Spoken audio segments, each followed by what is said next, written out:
The favorite game of chance out here in the West was poker. One of the most remarkable games changed the course of 4 lives. It involved a pair of jacks and a pair of queens. Add a joker as a wild card, and you have what's known in poker as a full house.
Oh, no, not again! Cliff!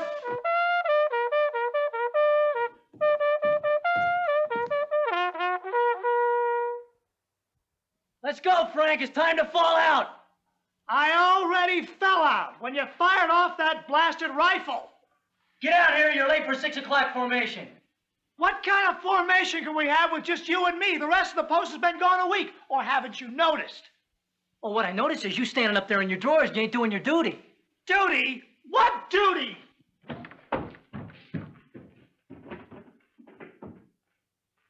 We was mustered out of the Army a week ago. This is still an Army fort, and it's going to be run like one. Cliff, we're civilians. We're just holding down the fort till the new command gets here in the spring. Listen, Frank, I outranked you. Oh, you do not. Besides, you only made corporal last month.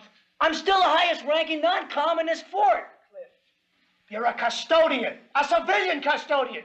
Somebody has to give the orders, and somebody's got to follow them. Okay, but there's no reason for blowing that bugle at 6 in the morning. It starts the whole day off bad. Look, you see that line? Yeah? Now, suppose the Army sent us a message over the telegraph at 6 in the morning and we missed it. I wouldn't miss nothing that got here at 6 in the morning. There you go again!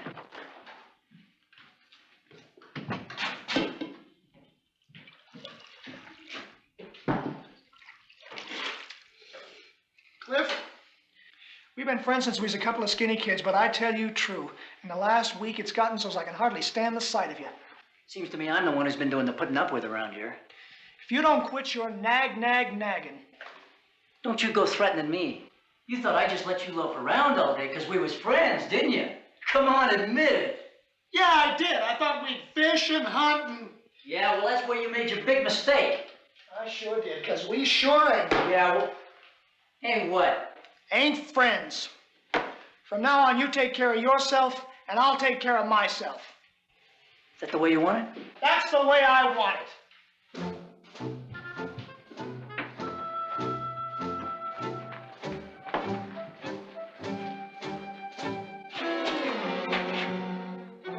Well, say something. How am I going to argue by myself? Come on, yell back.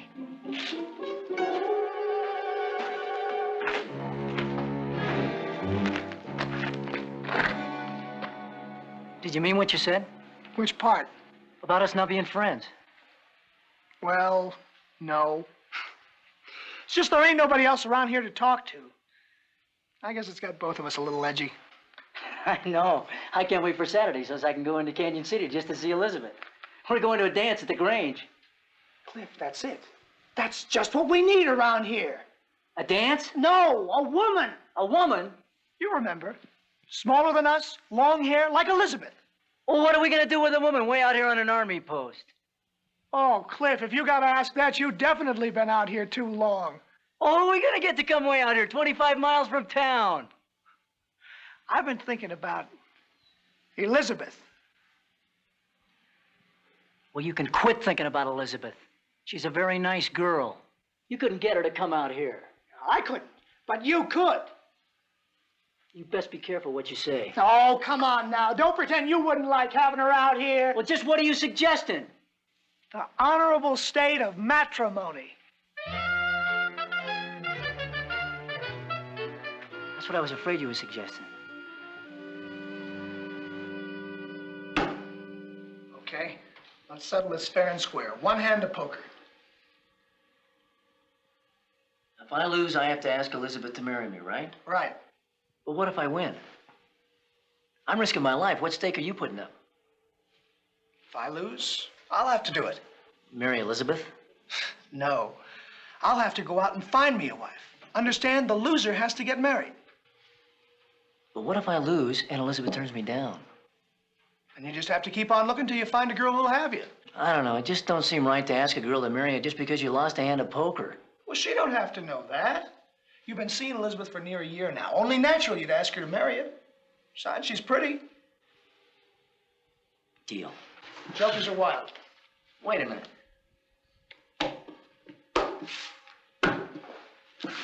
Sure you don't want to search me for concealed cards? Just making sure, that's all. Think I'd cheat? This is the most important game we ever played. All right, I'm sorry.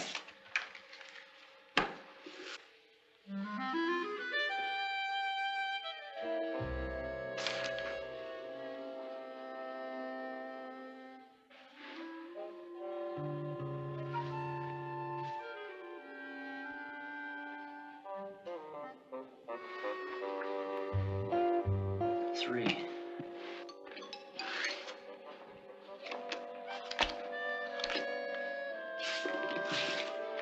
And dealer takes two.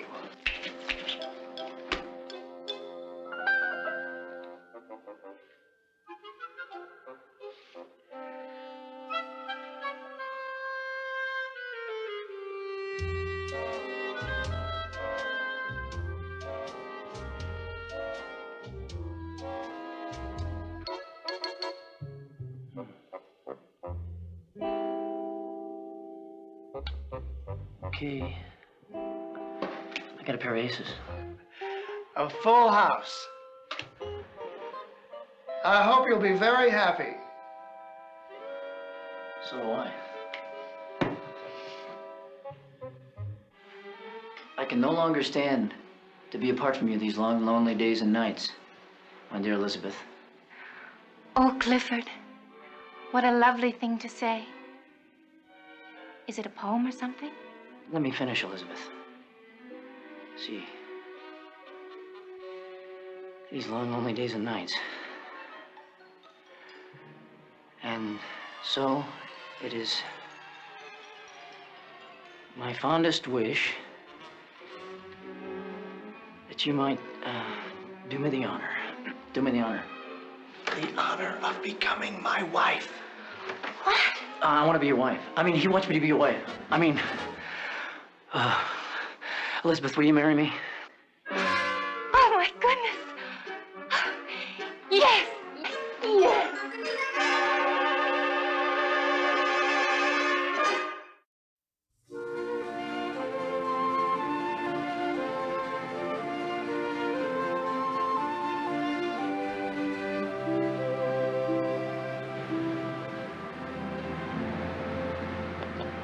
Get Elizabeth's things, will you, Cliff? All right. We got a garden out back there. We grow a lot of our own food. Oh, how nice.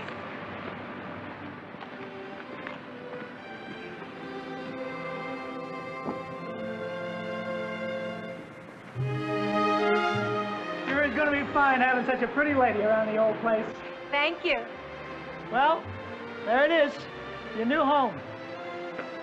Lots of room with just the three of us, courtesy of the United States government. I think you'll love it. It looks very nice. Well, why don't we go on in? Aren't you forgetting something?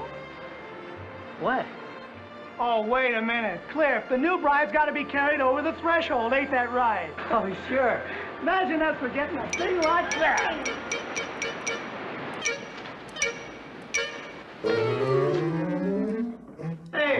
lovely bride? She's still unpacking. Oh, plenty of time for that. Only got one wedding day, though. Hey, Elizabeth! She's probably tired from the ride. Besides, I think it's time you and me had us a talk. Here's to the happy couple.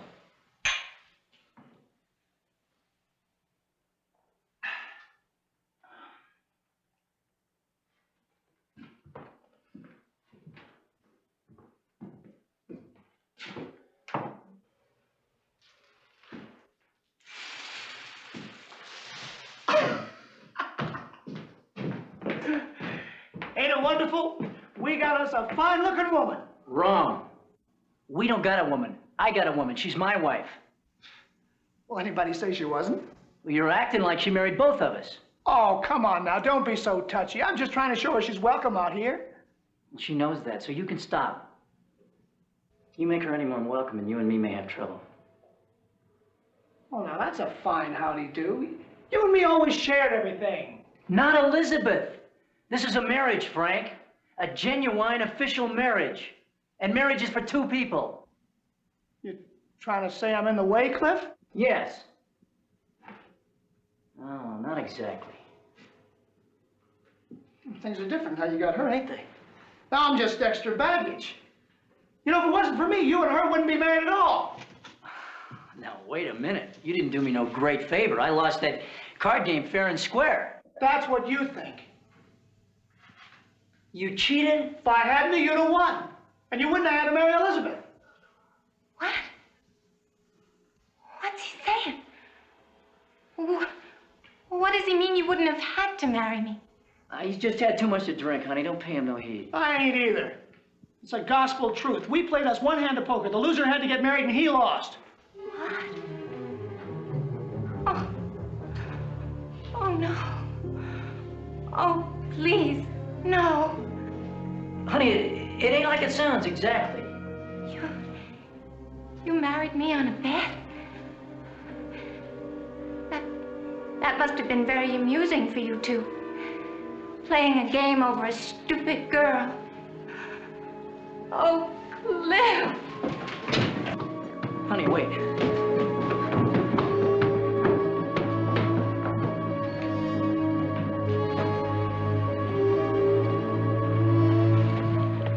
Sweetheart, you gotta listen.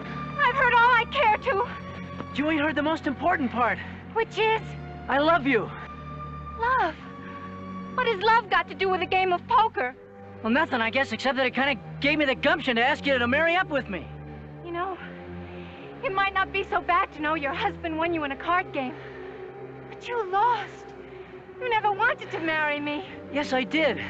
I wanted to for a long time now, but I used to try to think up how I was gonna do it. I was glad when I lost that game. You fooled me once, but you can't fool me twice. If you hate me now, I can't blame you, but you're gonna stay here for as long as it takes. For as long as what takes? As long as it takes to prove I love you. I would ask you to marry me a long time ago, but I thought sure you'd say no. Why would I say no? Well, there must have been fellas in Canyon City who'd give you more than an army post. There were. But I was waiting for you to ask me. Couldn't you tell I loved you? I couldn't tell until you said yes. Please stay, Elizabeth. Oh, you big fool. I've been throwing myself at you for months. Does this mean you don't hate me?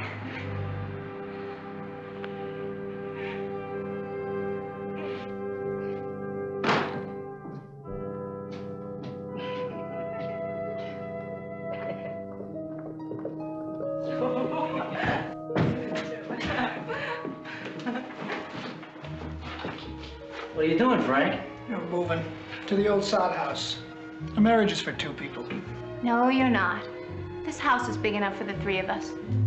When a man's got a mouth as big as mine, he needs extra room. I wouldn't blame either of you for never speaking to me again. Well, I'll be on my way.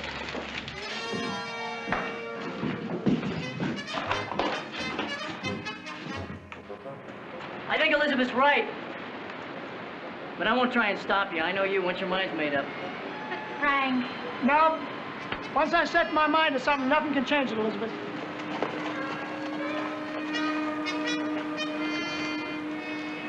Hello. Hello. My coach broke down 2 miles from here, so I figured the young lady and my horses could stay here with you while I go into town for parts. Sure. Come on in.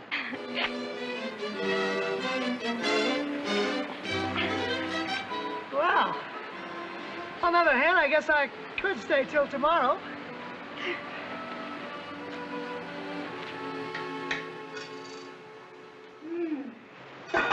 Pot roast looks done. Certainly is nice having help with my first dinner. As a married woman, I mean. Oh, it's the least I could do. I mean, barging in on your wedding day and all like this. Oh, don't feel bad about that. Fact is, you're a godsend, Michelle.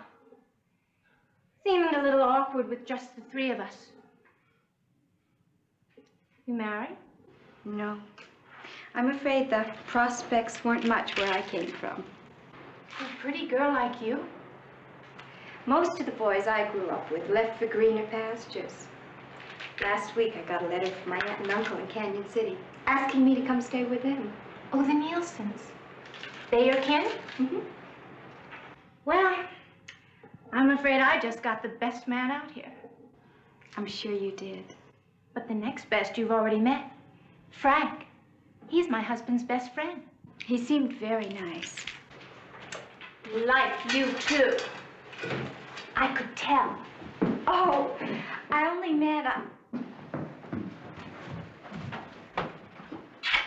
Dinner ready? Cliff, we can't let her get away.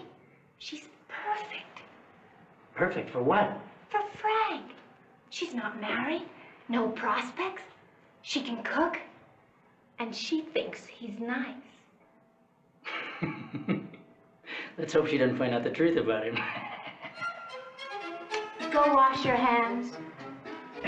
You soap this time. Oh, listen to him now. If you want to hear anything nice about Frank, you'll have to ask us. Right, Cliff?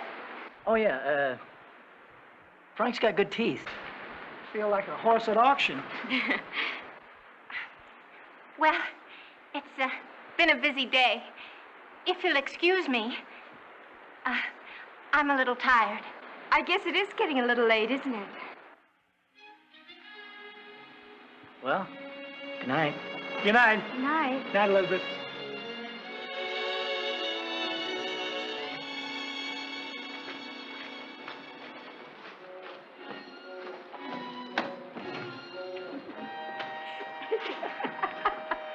What's funny?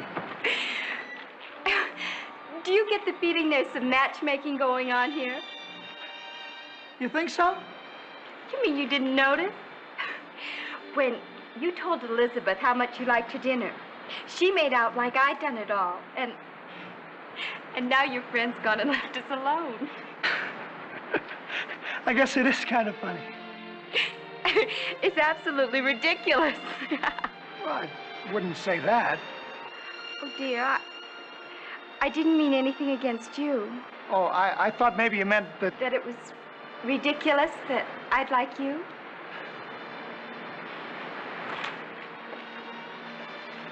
No. I think you're a very nice-looking man. You think so? I think so, too. I mean, I think you're very pretty. Well, I guess you know that. Thank you. They probably have some crazy idea I'd be happier if I was married. I'm sure they meant it for the best. In fact, I think they're right. You do? Why, sure. Look, you've got this whole big place here all for yourself. Well, I'm flattered that they thought I was good enough for their friend. You are? And being way out here away from everybody, you need a wife. And Cliff and Elizabeth are fine company. Why, just look how much fun we had here tonight. Just the four of us. Yes, it's the best time I've had in a long time. Then you agree, I mean, about what they were trying to do. I think it's wonderful. Sweetheart, you'll never regret it. Frank! Hey, Cliff! Elizabeth! Come on down here! Let's tell them. Tell them what? About getting married. Tomorrow we can all take the stage into Canyon City, and Cliff and Elizabeth can be witnesses for us. Wait a minute. What's wrong? We're getting married. What? Michelle! I left a few minutes ago and everything was fine. Now you're getting married? We most certainly are not. We're not? But you said... All I said was, I agreed you should have a wife. I didn't mean me. Oh. It was all a misunderstanding. I'm sorry. I guess it is getting a little late. You'll have to excuse me.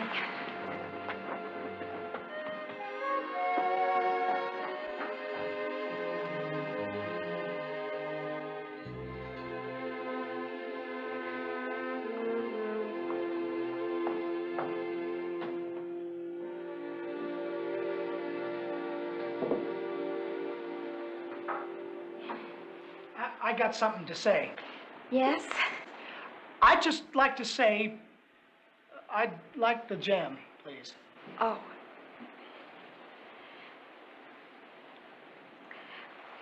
Frank, Yeah?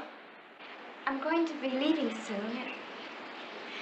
I just wanted you to know. Howdy. I'm back, and the coach is fixed. But some darn fool left those barn doors open, and now my horses are gone. But how will we get to town? Well, I'll borrow a horse and fetch a new team. But you'll have to stay here a few more days, ma'am. But gee, that's too bad.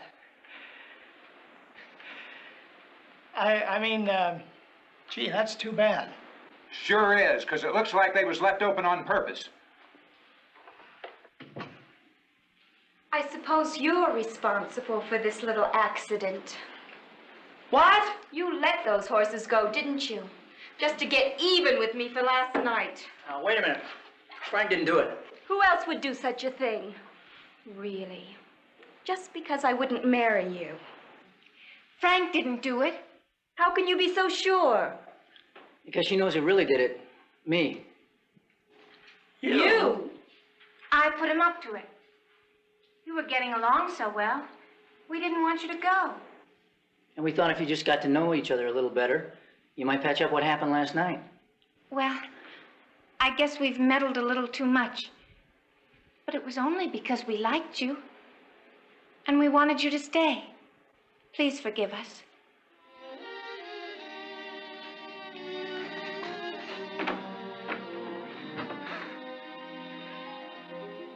I guess I owe you an apology. I shouldn't have jumped at such a conclusion. I'm sure you'd never do a thing like that. Yes, I would. The only reason I didn't is because I didn't think of it. I didn't want you to go either. I don't know what you think of me after last night. It wasn't your fault. Besides, I was very flattered. I just didn't know what to say. Neither did I. I felt like such a fool. It was so unexpected. I got a feeling this is going to be the shortest courtship Oregon Territory ever saw. And that, my friends, is how a deck of cards and a game of poker brought about 2 marriages. Of course, we don't use anything so primitive these days. We've come a long way in the past 100 years. Now we use computer cards. See you next week for another true story from the history of the Old West.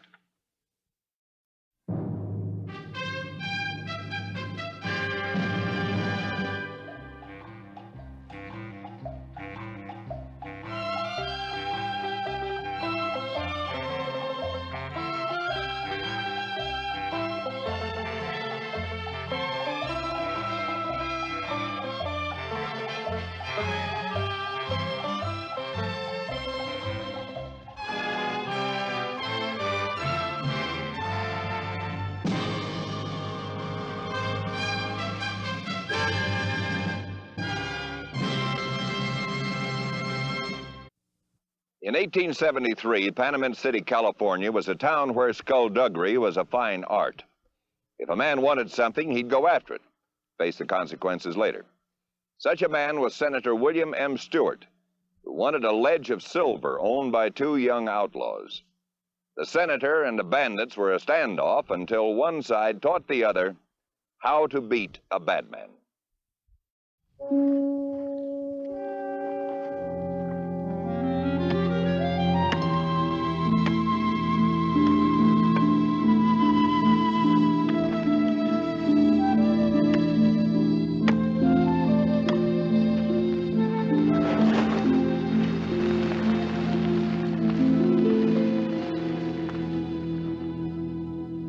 Hey, Johnny, how much that ore worth a ton?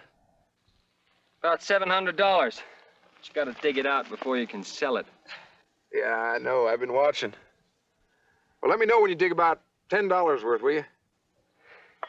Look, this claim reads Johnny McDonald and Jack Small. Now, we're supposed to split everything, 50-50. Okay, so half of what you dig is yours. Who's arguing that? Well, how come I'm doing all the digging and you're doing all the dividing? I'm planning. Now, who thought of staking out this claim to keep us eating between holdups? You got the back, Johnny. Me, I got the brains. Yeah, I know, but... Now, keep digging, and when you get $10 worth, well, you can buy me supper at Delia's place. You... Good afternoon, boys. Hi, Senator Stewart. I see you're hard at work as usual. We're just horsing around. It seems that's all you do between other jobs.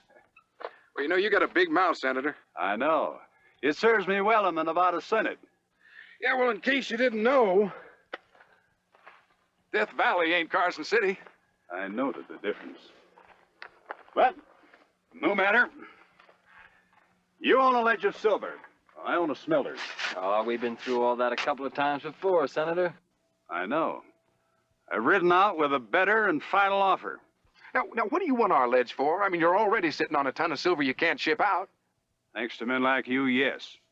But one of these days, my friend, one of these days, I'll have a stage line into Panama. Well, now, you know, we can hardly wait. But in the meantime, we still ain't selling. $12,000? No, that ain't half enough. You know that. That's a fair price for an undeveloped ledge. You have no cash to do anything with it. Yeah, we will. If you start shipping silver out of here on wagons. Is that your answer, too? Well, he's the brains of the outfit, Senator. In that case, I'd say you were in a partnership with no assets, young man. You know, I don't know what that means. But I'll tell you plain, don't come around with nothing less than twice that price. Well, I'll tell you plain. I won't be around again.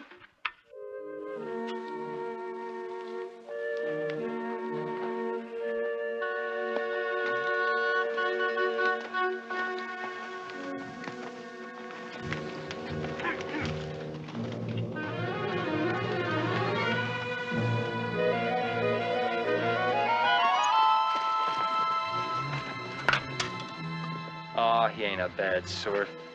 Just a little grabby, that's all. Yeah, well, I guess we got a lot in common, huh? Hey, come on, you said you was gonna buy me supper at Delia's place.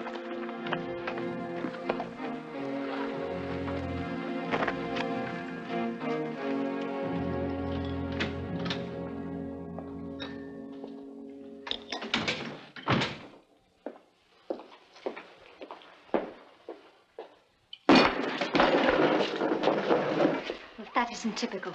You finally get a decent offer, and then you have to go out of your way to insult the senator. Oh, Delia, our ore weighs in at $700 a ton. Why, he'd be stealing the claim for $12,000. Oh, you make me so mad. It's your fault.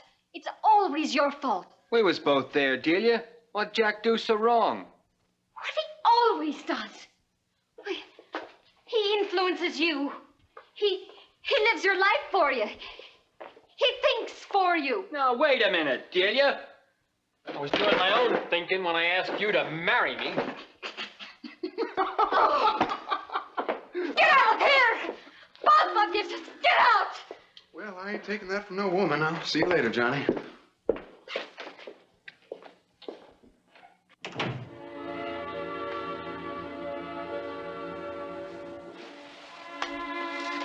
Oh, Delia. I'm sorry. Johnny, he's going to get you into trouble someday. No, he won't. Because I'm going to be a married man, Delia. All gentled and settled down with you. I'd like to believe you. I'm trying. Because I love you.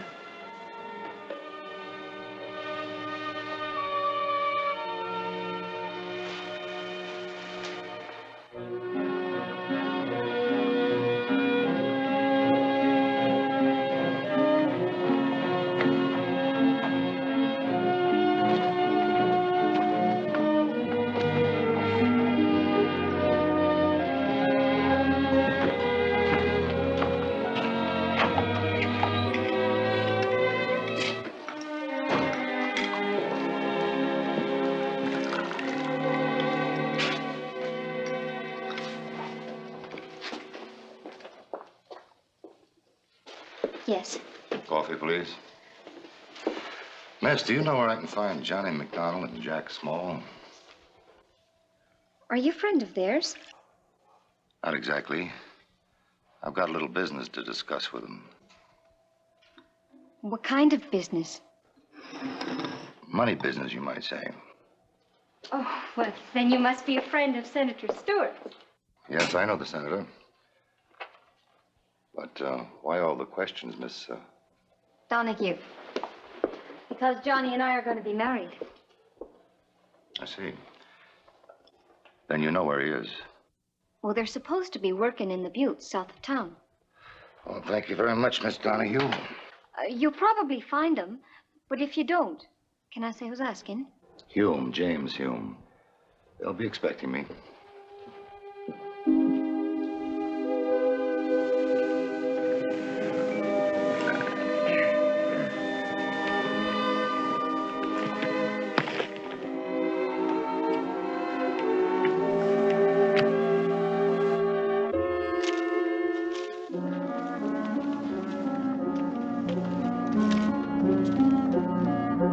Ever smell trouble coming?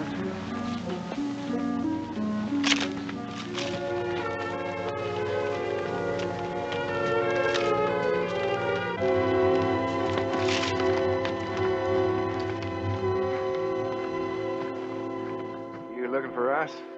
If you're Small and McDonald. That's right. Who are you? James Hume, Wells Fargo. I'm sure you boys knew I'd be coming. No.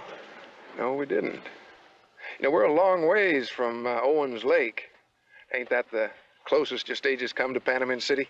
You know that as well as I. Now, the point is, I want that bullion you took off the stage there. What bullion? We're not thieves. Jack and I got a ledge of silver. We don't have to steal. But you did. You were positively identified. Now, either you return that gold or I'll take you both in. Yeah, that sounds like sort of a deal. It is. We aren't in the law enforcement business. You give it up, and the rest is between you and your sheriff. Well, now, our sheriff ain't a problem, but the gold, that is. See, it's gone. It's all gone. I see. You boys owe Wells Fargo $4,500. Hell, well, we ain't got it. Get it. I don't care how. But within the next 24 hours, you get it.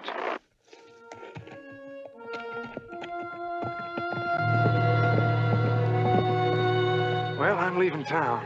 He'll follow you, no matter where you go. We gotta sell, Jack. That Stewart fat chance. It's our only chance. Besides, I got Delia to think about. Well, okay, Johnny. I guess I got you in enough trouble already. But I'm not going to Stewart. I'm not going to give him the chance to laugh in my face.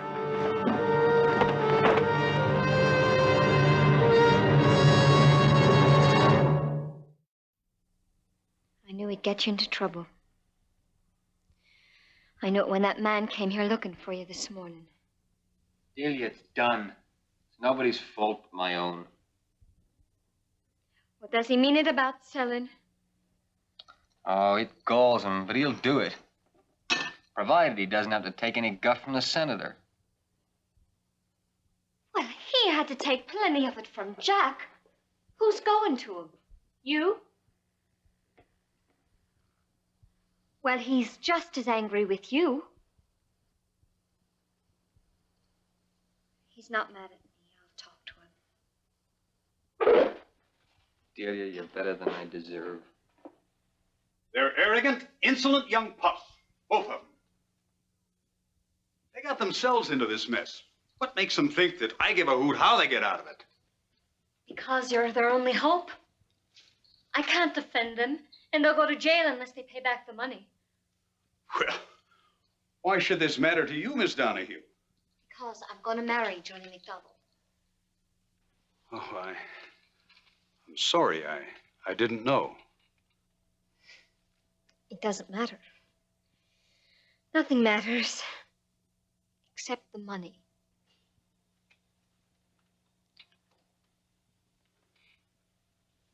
All right. Have them here in the morning. Oh, thank you. Understand, young lady, this is in no way an act of kindness. I want their claim, and it gives me a great deal of pleasure to get it on my terms. So until tomorrow.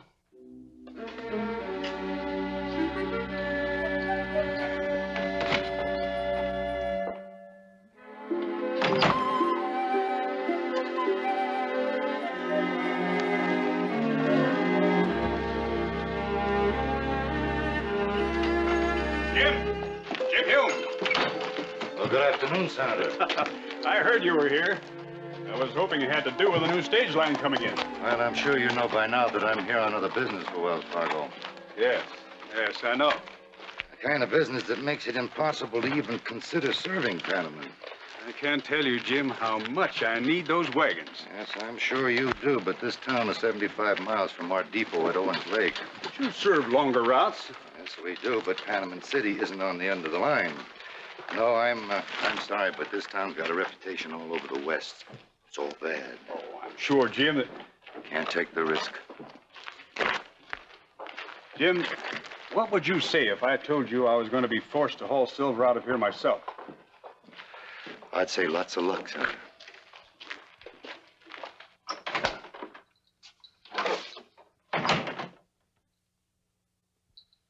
We'll begin by you getting your self off my desk. Well, you're calling the shots, Senator. Well, I'm glad you're aware of that. I'll come right to the point. I'm giving you $12,000 for your claim. Look, I told you once it's worth twice that. That's my final offer. You can take it or go to jail. We'll take it. Now, wait a minute. Wait a minute. I got something to say on this. Johnny isn't going to jail because of you. Is that clear? Look, Jack, I know it ain't fair, but it'll clear us and we'll have some left over. It's a little more than $3,000 apiece. And that's a whole lot more than you've ever gotten before. Honestly. Then it's settled. Will you make sure Mr. Hume gets his money, Senator? Yes, I will. You step over here and sign these papers, I'll make out the checks.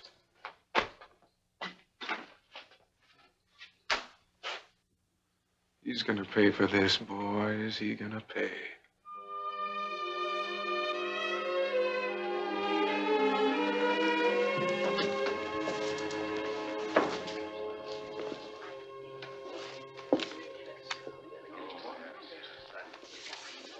And I'm happy to get the money, Senator, but I didn't expect it from you. It was a buyer's market, Jim. They had to sell their ledge. How the boys feel about that? Oh, they didn't like it. But then I don't like having to truck my own silver out of town either. And you're blaming them? More than anyone else in Panama. Afraid you're asking for trouble. Oh? Oh. A losing seller looks for a way to get even. These two boys are just the kind to jump at the first opportunity.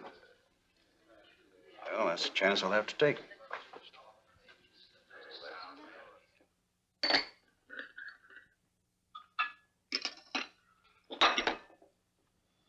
Oh, come on, Jack. We've been took, and that's that. So forget it. Let him sulk. The money's been paid, and there's nothing he can do about it. That's what you think. Stewart did us out of $12,000, and I'm going to get it. Well, I don't care what you do. You just leave Johnny out of your crazy schemes. This one ain't so crazy, Delia.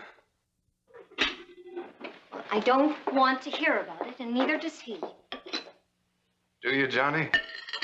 Or has she got a ring through your nose already? He's got something to say, Delia, and I'm going to hear him.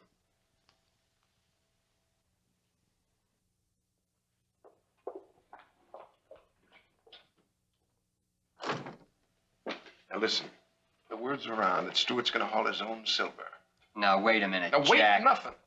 He'll be hauling more than he owes us, and it'll all be in silver bars. All for the taking, Johnny. Like I keep telling you, I got Delia to think about. She sure has got you buffaloed. I gotta think of her. Go ahead. Maybe she doesn't mind working in this crummy restaurant. Maybe she wouldn't like Virginia City or San Francisco. Make it sound like I owe it to her. I think you do, Johnny. I think you do.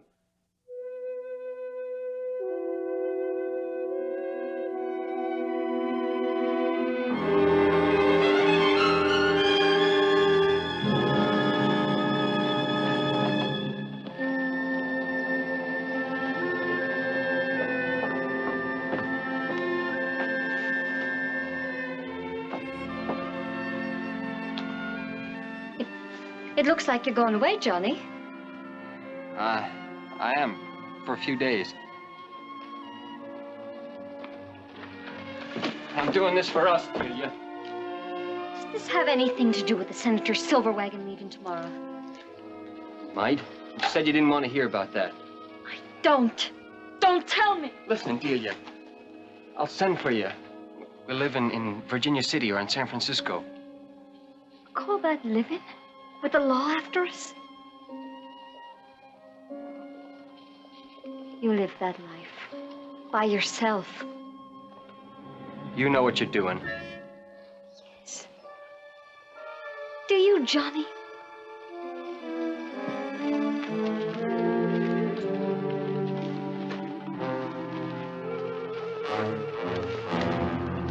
Get up.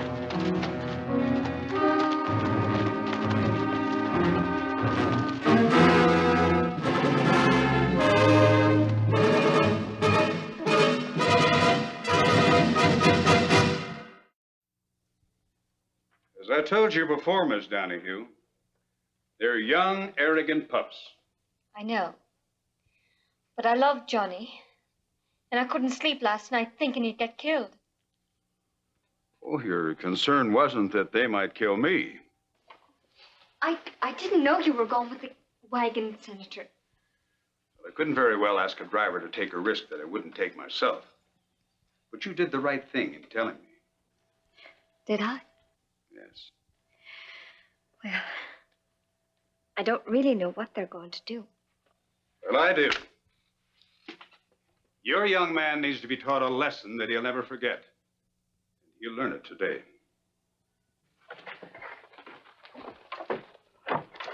Sure you don't want me to ride along with you, Senator? No, Jim. You go on ahead and arrange for a Wells Fargo wagon to meet us at Owens Lake. Still think you're gonna make it, don't you? Yep. I'll make it all right. Just be there waiting. Hey, get out.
got one man with him. Hey, listen, Jack. Look, I've been thinking. It's not too late. We could get back and nobody'd be the wiser. Crazy?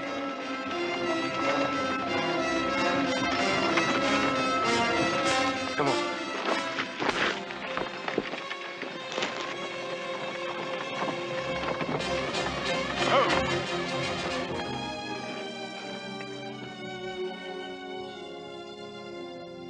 I've been expecting you.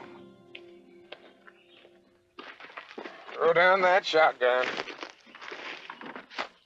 I knew you were a fool. I thought better of you. Why? Oh, I don't know. Maybe it's because that nice girl back in Panama has so much faith in you. She must have a reason. Well, she's lost it. She's not waiting anymore.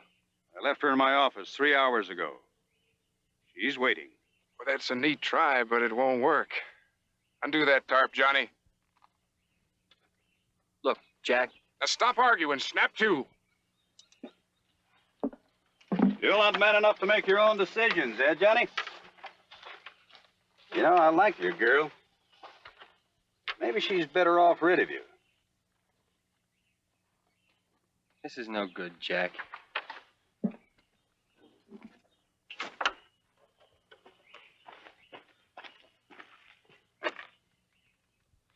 You undo the other side.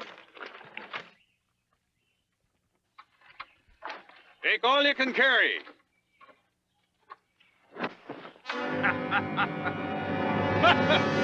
It only weighs a half a ton.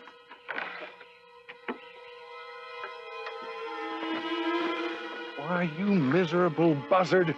Put that thing away. Now, you hear me good. There'll be no charges. But you get on your horse and don't come back to Panama the rest of your life. Come on, Jack. I didn't mean you. You didn't. There's a good woman back there. Don't keep her waiting. Yes, sir, Senator.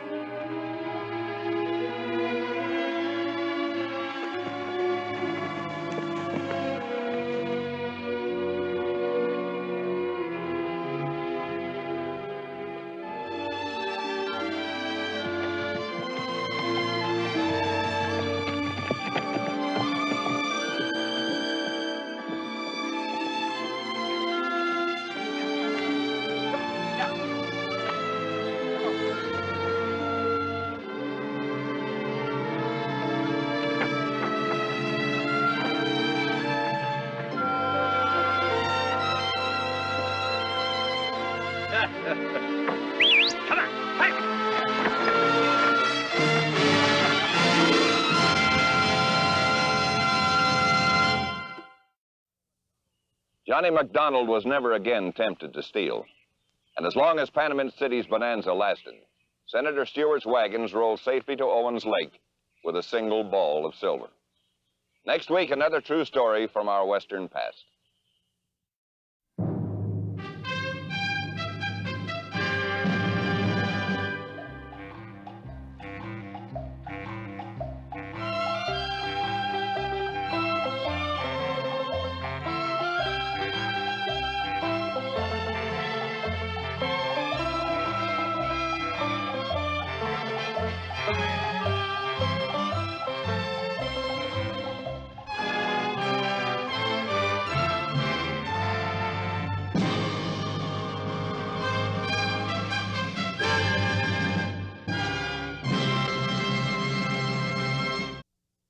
In the winter of 1871, the first telegraph line was strung from southern Utah to Fort Pipe Springs in Arizona Territory. As the Indians fought the linesmen to the brink of warfare, Christmas neared, and two women arrived at the fort. One was 16-year-old Ella Stewart. Her story is one of courage in the face of great danger. A story we call A Key for the Fort.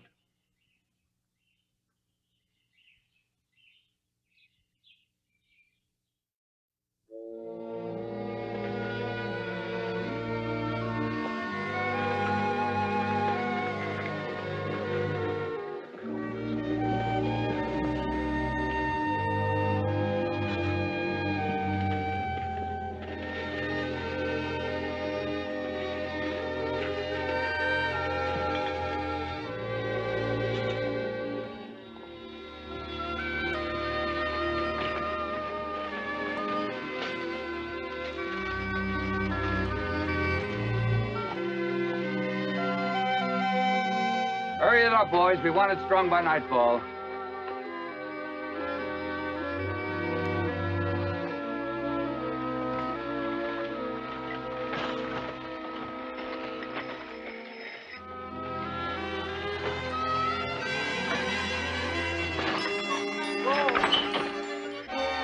Mr. Hamlin! Jacob! We have company at the fort. 2 women. That's impossible, Howard. Who are they? What are they doing out here? One doing the driving's my cousin, Cora Stewart. The pretty one, that's Ella Stewart, Cora's niece.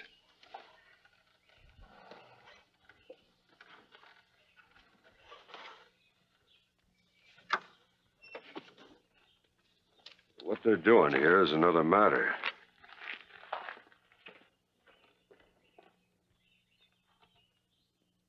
Just like Jacob. We come all this way, and he's not even here to meet us. Cora, what are you doing here? Well, age certainly hasn't done your memory any good, Jacob. You asked us up for Christmas. Don't you remember? Cora, that was 2 months ago. When the Indian trouble started, I wrote you a letter and told you not to come. We didn't receive your letter, Cousin Jacob. We've been in Tokerville for 6 weeks. Well, now, ladies, it is extremely dangerous out here. We've had to move the women and children back to Kanab for their own safety. Oh, excuse me. This is Mr. Pepper. He's with the Deseret Telegraph Company. Yes, well, how do you do, ladies? We just drove out from Kanab, Mr. Pepper. We didn't see a single Indian along the way. Now, you're very fortunate, Mrs. Stewart. Believe me, they're out there. They should have warned you both back in town. We don't know anyone in Kanab. We came through without stopping.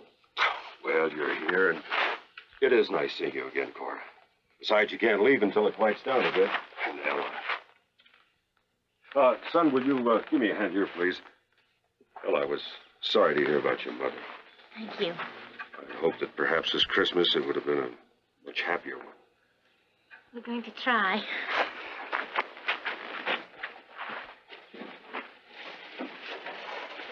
We're going to make this a Christmas we'll never forget, Jacob. Indians or no. Come along, Ella, dear.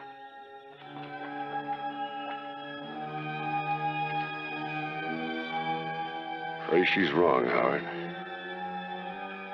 Let's pray she's wrong. Jacob, those are for Christmas. Put it back. Looks like Christmas. Smells like it, too.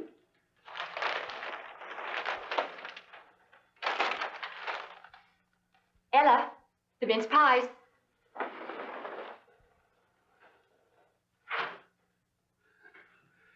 She's got a lot of spunk, Cora. She's needed it to get through this last year, Jacob. Ella and her mother were very close.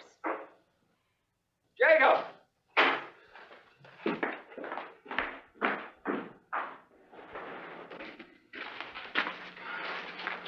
It's Enoch Coppersmith, and they shot him over at Moccasin Creek.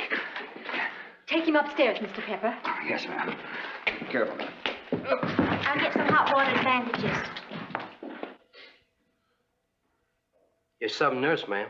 Well, you're not hurt very badly. And besides, I've had a lot of practice. Our doctor lived 40 miles away. How many Indians were there?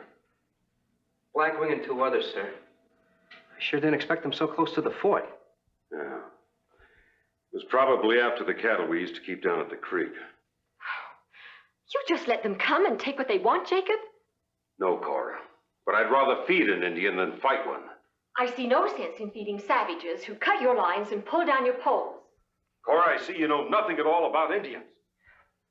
On the other hand, if this keeps up, I'm going to have to wear for the troops. Now, that might not be possible, Jacob. Philip Boyle is outside. He says he's leaving. Leaving? But he can't leave. He's the only man here who knows telegraphy. Well, he won't listen to me. Maybe you can make him stay.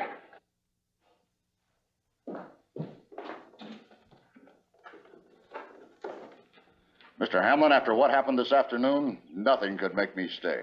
I'm not going to get myself killed. Well, what about the rest of us? Mr. Boyle, that line's in tomorrow. But without you, it's useless.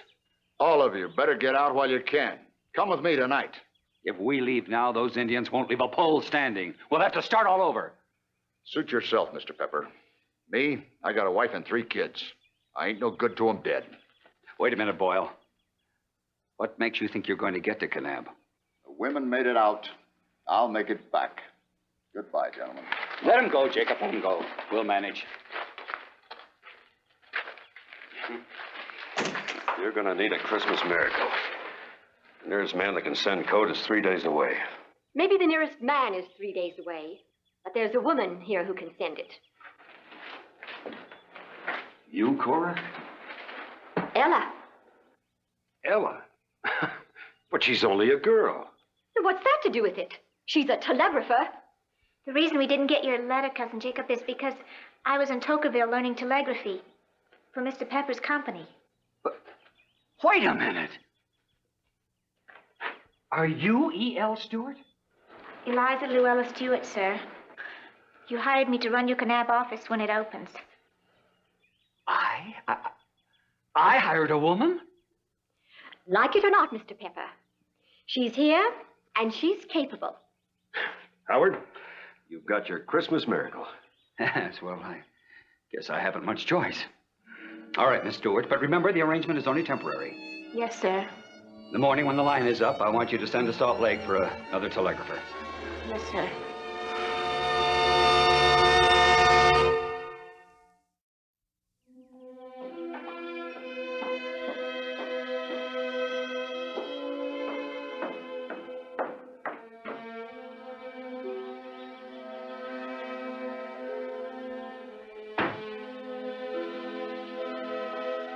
Ella?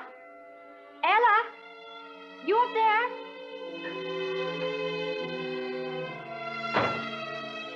There you are. It's so quiet since the men left for work, I thought I was here alone. I guess those Indians know Enoch's here to protect us.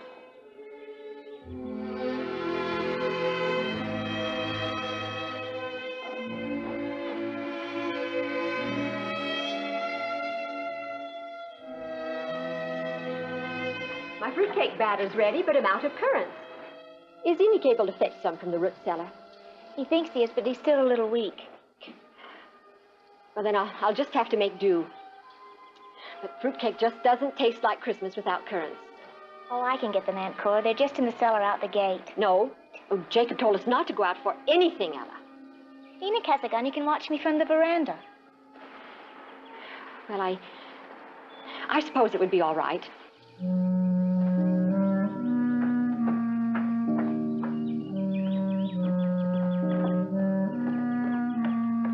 Enoch, bring your gun.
Do not scream. I'm not alone at the fort. You are alone here. Ella! If I don't answer, he'll come. You call. You say nothing. In a minute, Enoch.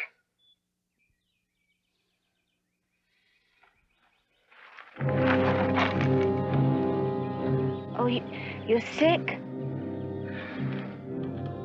No eat. No. Put our grass here. Grass make well.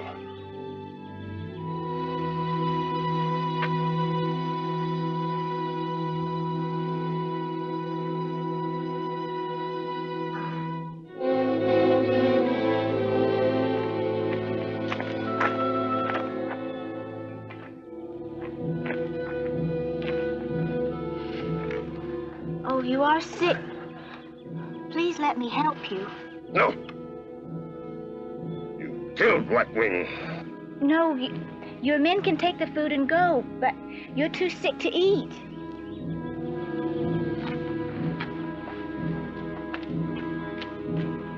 Enid, Blackwing's here. He's sick. Run! I'll pick them off if they follow you! No, his braves will bring him into the fort. No, they'll kill you!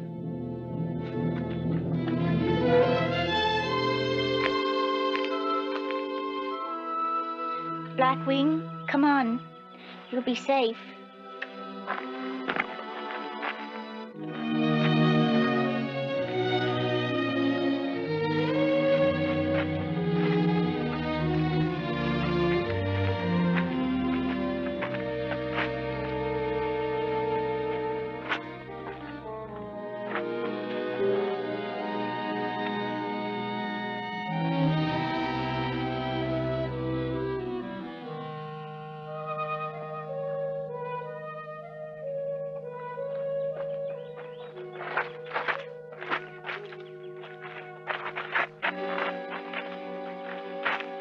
I die.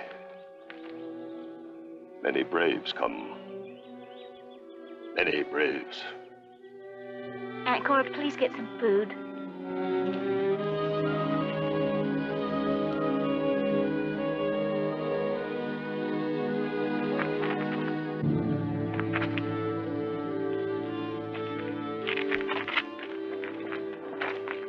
Go ahead. You heathen aren't going in. I'll take him inside.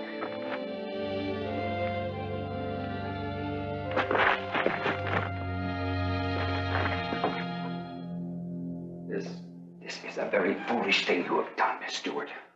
Mr. Pepper, he may be dying. Exactly. And if he dies here, it could be the death of every one of us, too. The girl did what she thought best, Howard. There's no question about that, Jacob. But the threat is clear. If they don't attack, they're going to starve us out.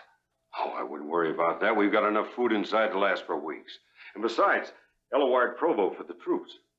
I see. And how long will that take, Jacob? 3.5 days. That long? Well, heaven help us if he dies before they arrive. Mr. Pepper, we can't give up. I've nursed sicker men than this, and so has my Aunt Cora. If we could just find out what was wrong with him, we could save him. Do you know what it might be, Ella? No, but he said something about hotar grass. Does that mean anything to you? Well, they eat certain grasses for medicine, but the word means nothing to me. Does it to you, Howard? No, Ty. No. But it is a clue. It could be a clue to many different kinds of illnesses. Cholera, the pox. This is a very foolish thing you've done, young lady.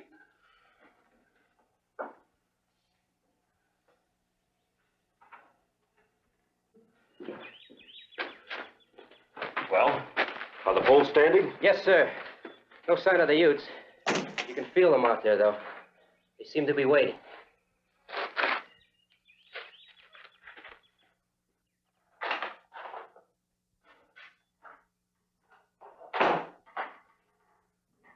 How is he, Ella? Any better? No. If anything, he's worse. His mouth's inflamed, and I can't get him to eat anything. That's too bad. How close is the nearest doctor? 3-4 days?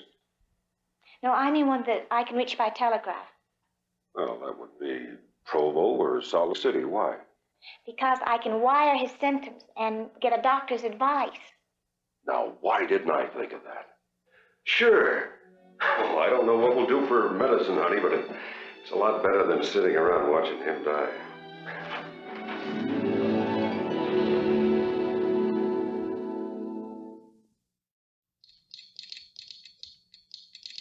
A grass he can't describe. Symptoms sent yesterday are the same.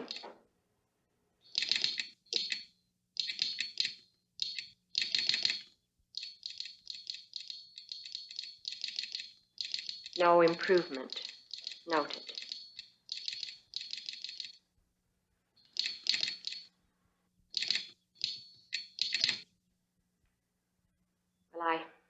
go fix supper. Thank you, Aunt Coral. I'll wait for the doctor's answer. Making him well would be the best Christmas present ever.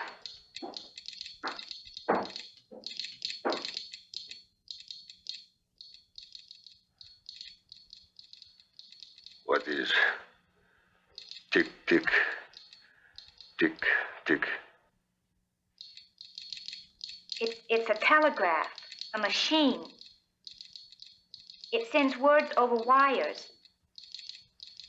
Evil. Why bring evil to youth?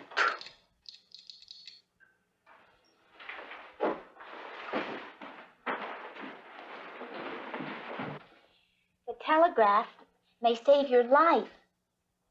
The white medicine man sends words on wires to say why you're sick.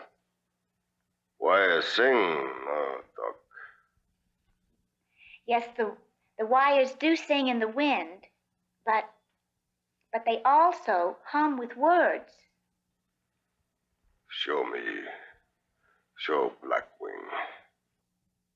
I can't. It'll only talk when it's ready.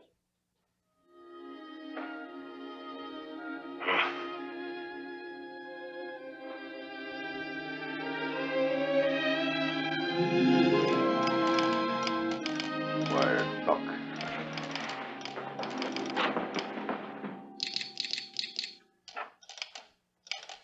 Feed patient any uncooked green vegetation definitely not pox or cholera.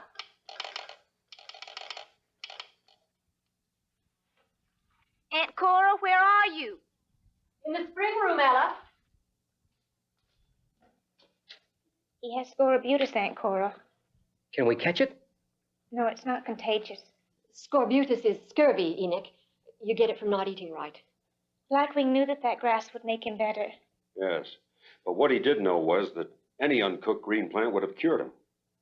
The doctor says he's too weak now to have anything but liquids. He'll die if he doesn't have fresh milk or lime juice. I'm afraid that's out of the question here at the fort, Ella. We can't let him die. We just can't. Well, I expect not. We'll just keep trying, doing the best we can, Ella.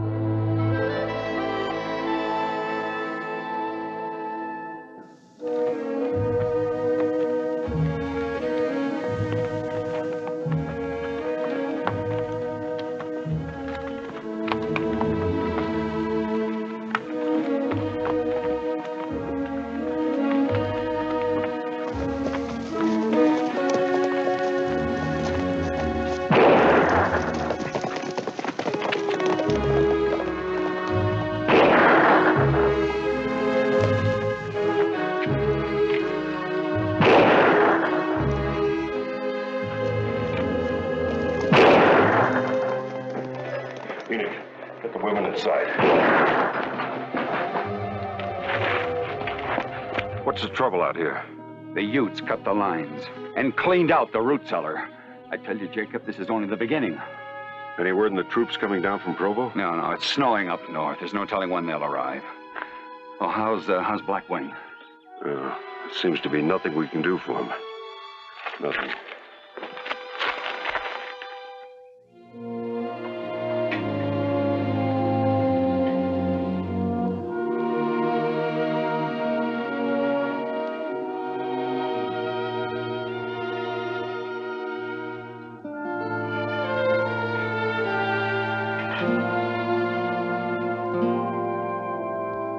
Aunt Cora, our prayers have been answered. Oranges, oranges for Jews. Oranges. Instead of limes. You were listening. I knew you were listening. Well, I can certainly use this. Oh, look, Enoch. Look what I got. Oh, that's beautiful. That's the last one, Ella. Open it. It's from me.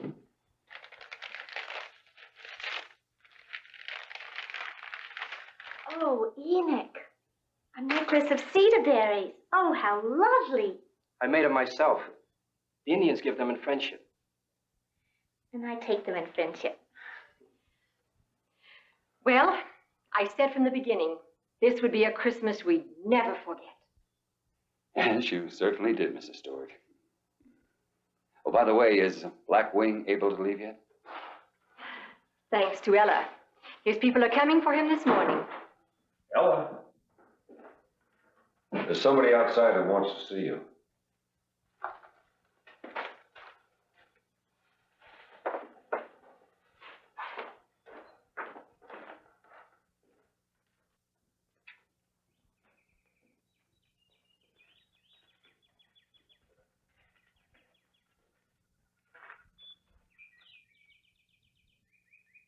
Talking wire, good. Singing wire, good. You. Good. Oh, please. Friend of youth. Friend of Blackwing.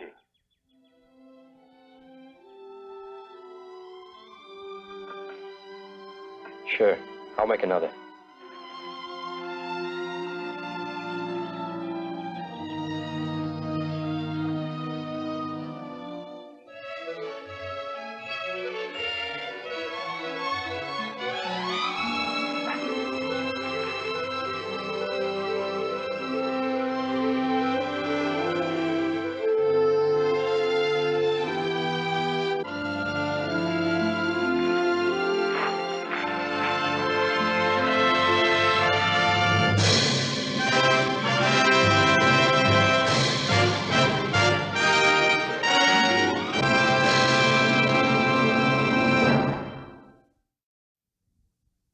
Today, Fort Pipe Springs, Arizona is a national monument honoring the memory of Ella Stewart and the brave men who built it. It is operated by the National Park Service, and you are most welcome to visit. Next week, another true story from the history of the West.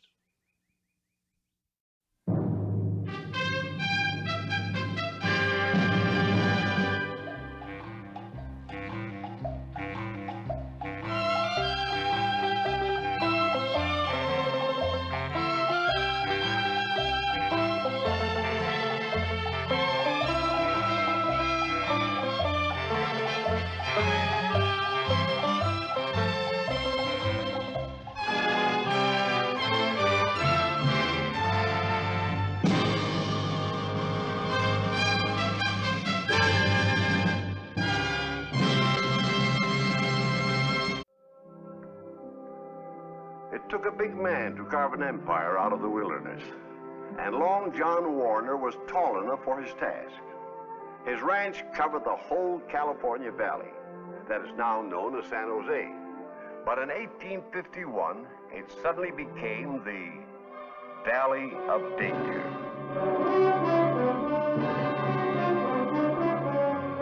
Hold it. This is far enough.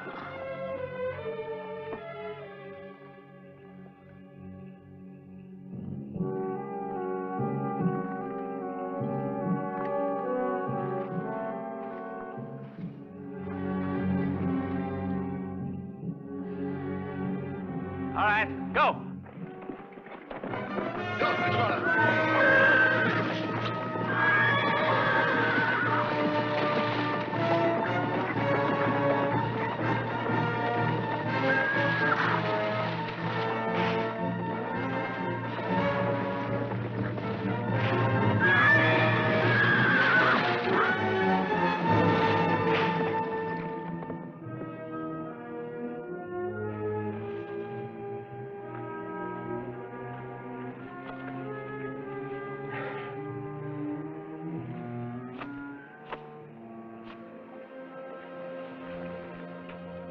All right, Nora, you clear out. I'll get in touch with you as soon as I can. I'll be waiting for you.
Muchachos, help me get him in the next room.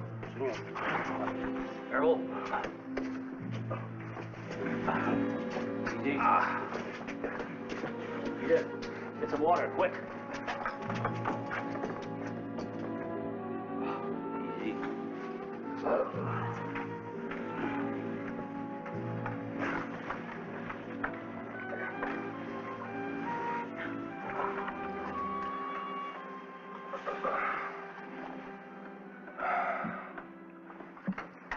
Take it easy. Too much too soon. Where am I? Among friends. This is the Warner Ranch. Warner? I'm John Warner. This is my wife, Anita. William Marshall. What happened to you, Marshall? Indians jumped me. Indians? Were you traveling alone? I was headed east. Left my ship in San Diego. While I was out running them, saddle slipped. Horse dragged me. It must have been Gara and some of his braves. Gara? He's the chief of one of the tribes in the valley. Claims this ranch was stolen from him. Always stirring up trouble. But that's enough talk for now. What you need is rest.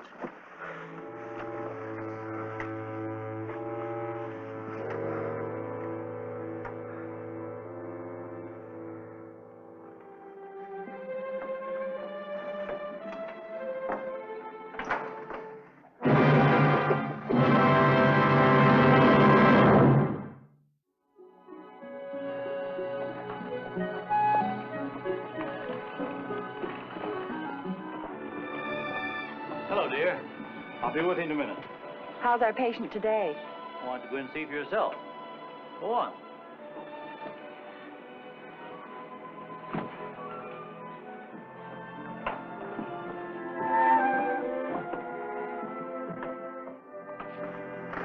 Mr. Marshall. Hello there, Mrs. Warner.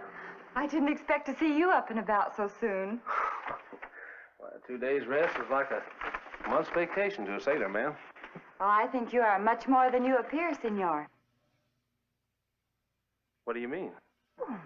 You seem so at home in a trading post. A sailor does not know such things. Well, this sailor does. Before I went to sea, I worked in my father's store in Providence. Did you hear that, Juan? Senor Marshall is a storekeeper. Do you suppose that we could... Hire him? I already have. You're going to run the trading post for us. Oh, Juan, you've needed help here so badly. Senor Marshall, you don't know how happy that makes me. Well, I'm right glad that you are, ma'am. Well, we'd better get home to dinner, my dear. Won't you join us, Senor Marshall? Sure, why not? Well, I'd like to, really would, but I'm going to stay here and get everything shipshape.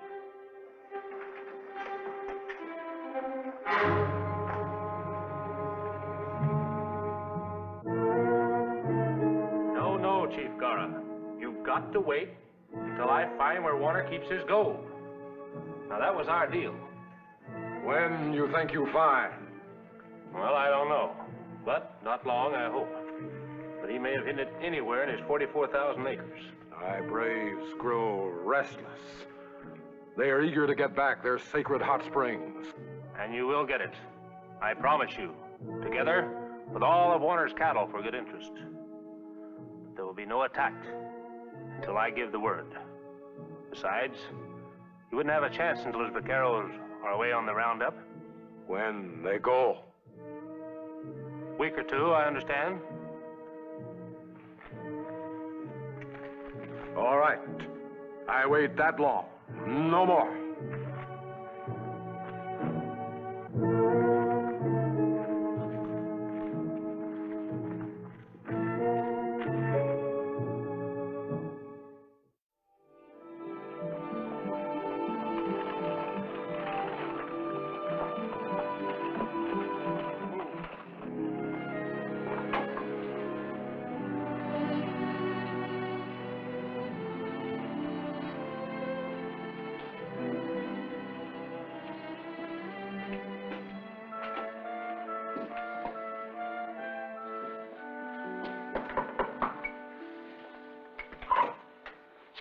Oh, Mr. Marshall. Hello, ma'am. Come in. Hello, Will. Mr. Warner? Uncle Will, Uncle Well, just a minute here. And how's my pirate crew tonight? Fine, Uncle Will. Are you going to tell us another pirate story? Not now, Jonathan. I don't want my niñitos to dream of walking the plank again tonight. We'll tell stories tomorrow, matey. Can I be a pirate too, Uncle Will? You sure can, matey. You'll be the most fiercest pirate of the lot. Come on, children. Time for bed. Night, Uncle Will. Night, Daddy. Good night.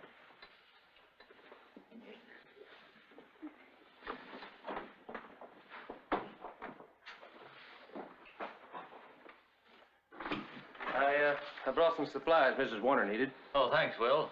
How are things at the trading post? Well, we had a big day today. Wagon train came through on its way to Los Angeles. Just about bought me out. Well. Over 500 in gold here, sir.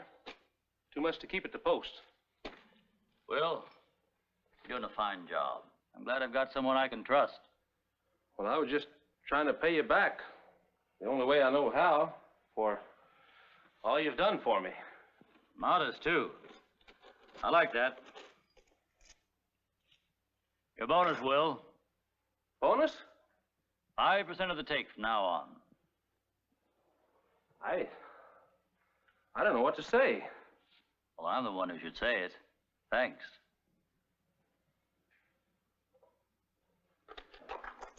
Put it with yours, sir, for safekeeping. If you like. Maybe it'll bring me some of your luck. We'll settle accounts at the end of each week. Sure was generous of you, Mr. Warner. Oh, excuse me, Will. I want to put this away. Yes, of course.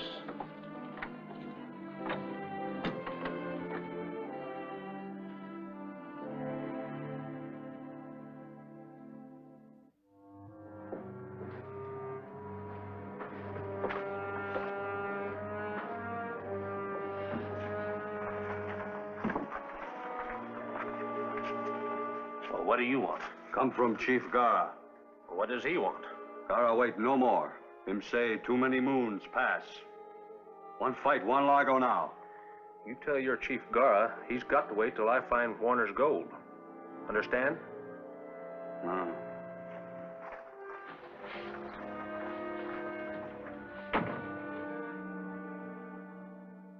And then they swarmed over the side of the ship and grabbed the captain and his crew and made them walk the plank. And then they took all the gold and divided it up. What's that? Pieces of 8, matey. And I'm going to divide them among my pirate crew right now. Gee, thanks, Uncle Will. Now we've got to find a safe place to hide our treasure, so we each know where it is. I could put them under my pillow. We could hide it with my dolly. Now, that's not so good. Why don't we put it where your father keeps his gold? Yeah, let's. It'll be safe there, I guess. Where does he keep it? I don't know. Do you, sis? I don't know. Well, now one of us must find out, and the one who learns first will be the new pirate captain. But remember, this is our big secret. No one must find out. Not even your father. That's a pirate's oath. A pirate's oath. A pirate's oath.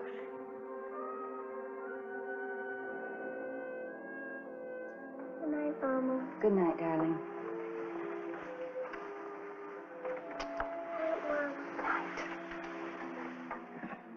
Sweet dreams, my darlings. Mama. Yes, dear? Where does Daddy hide his gold? Hide it? I've never known you to ask such a question, Juanito. Oh, I just wanted to know.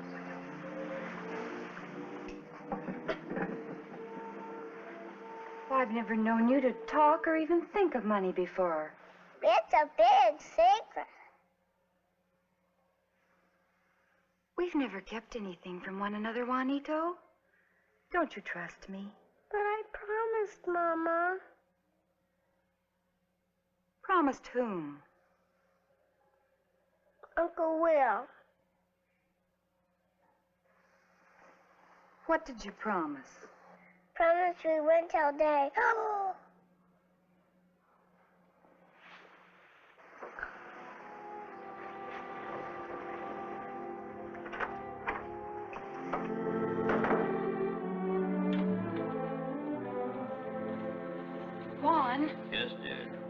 thief in our house. What? William Marshall. He's going to rob you. Oh, no, Carita. You're wrong. Will's had plenty of chances to rob me at the post. He's a good man. Then why does he ask our children to find out where you keep your money and tell him? They told you this? Yes. Well, you know how little ones are, Anita. Full of imagination. I trust Will completely. Sometimes one can be too trusting, Juan. Well, life wouldn't be worth much without trust and faith, Carita.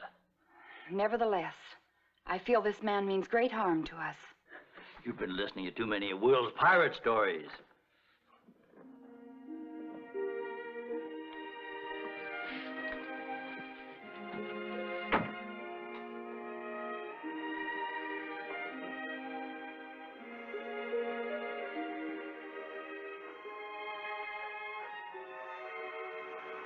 Jonathan?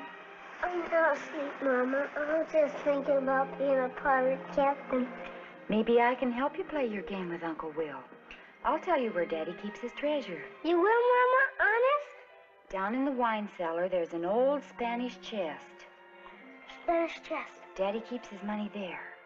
You be sure and tell that to your Uncle Will. But don't you tell him how you found out. I won't.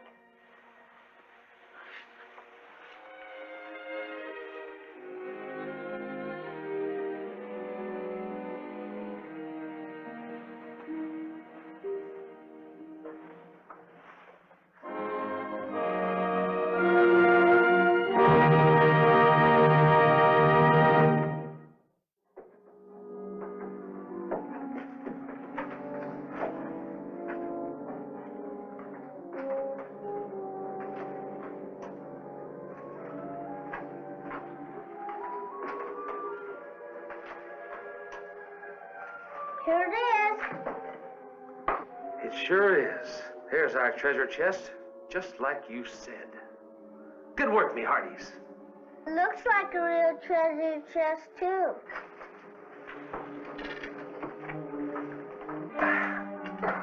So it is. All the gold of the 7 seas. Am I a pirate captain now? You sure are. Am I a pirate captain now? You're a pirate captain, too. But don't forget, we won't tell anyone about this. This is our big secret.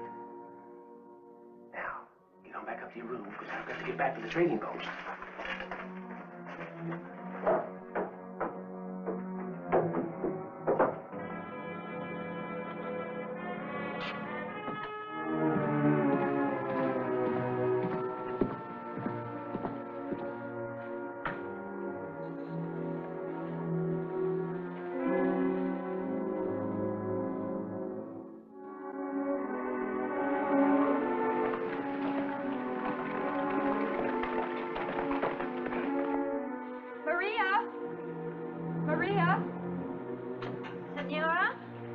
Right after Senor Warner. He's gone to the roundup. Take care of the children.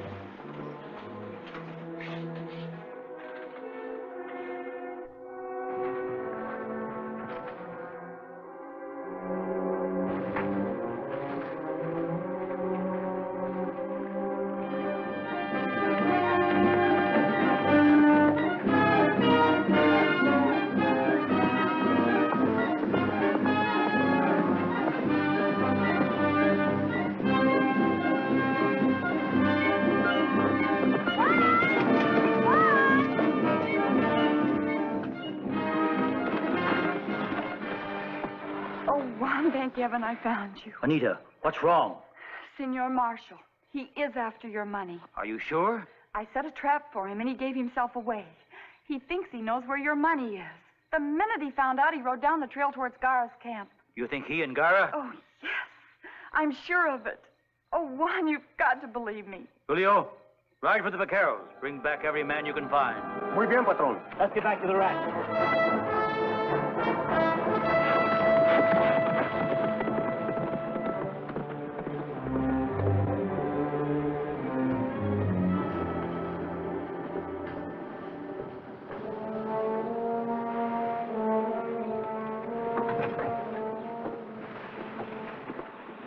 Juan, won't you please come with us? No, Carita. My place is here. I must defend our home if there is trouble. I'll feel much better if you and the children are safe in San Diego. But I am afraid for you. Perhaps we're being excited about nothing.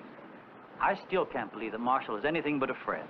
I pray that I am wrong about him, but I... Take care of your mama, Mito. Sweetie. Vaya con Dios.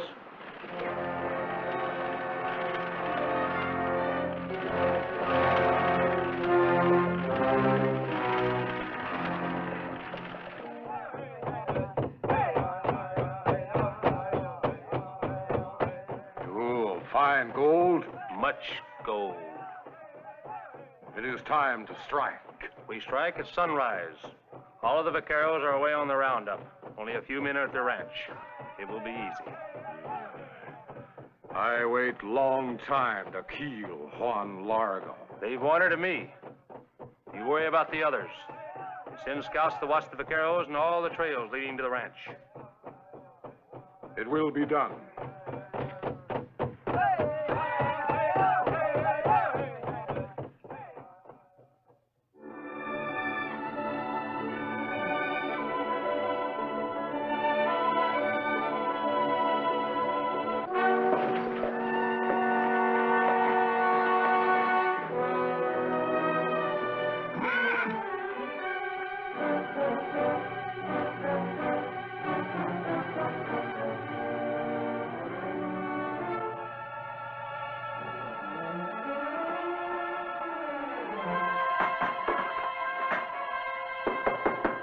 Come in. Morning, Marshal. Morning. Brings you around so early. I wanted you to go over this list. I'm going to order from San Diego. Sure. Pour yourself a cup of coffee. I think I'll pass. I've had 3 mugs already.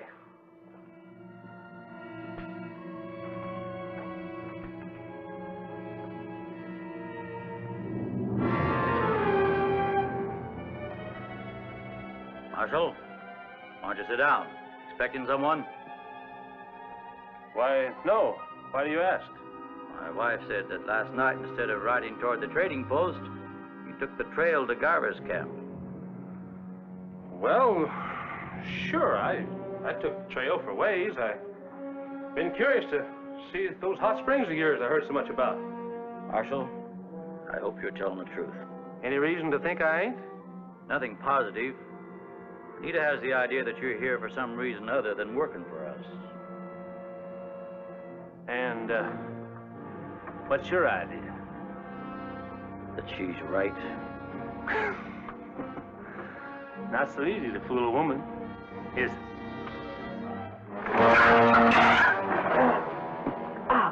Back against that wall. Sorry this had to happen, Marshal. I liked you.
Muchos indios.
No. No. No. No keel. Ándale. No keel. Ándale. Ya.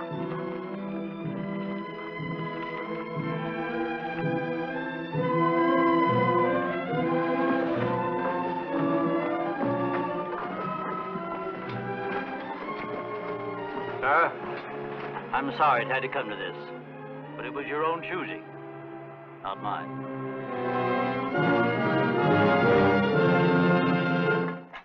After William Marshall and Chief Garrett paid the penalty for their crimes, peace once more settled over the beautiful valley of San Jose. The ranch, now a popular resort, still stands as a living monument to the pioneering of Long John Warner.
How's Gretchen?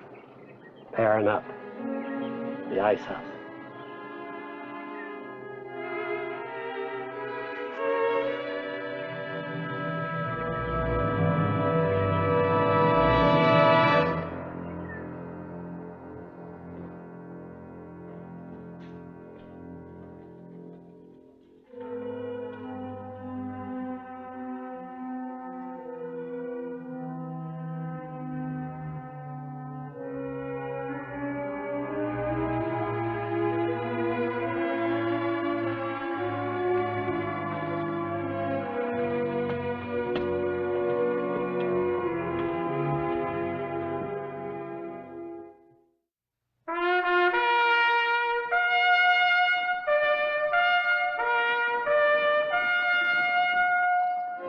Death Valley Days.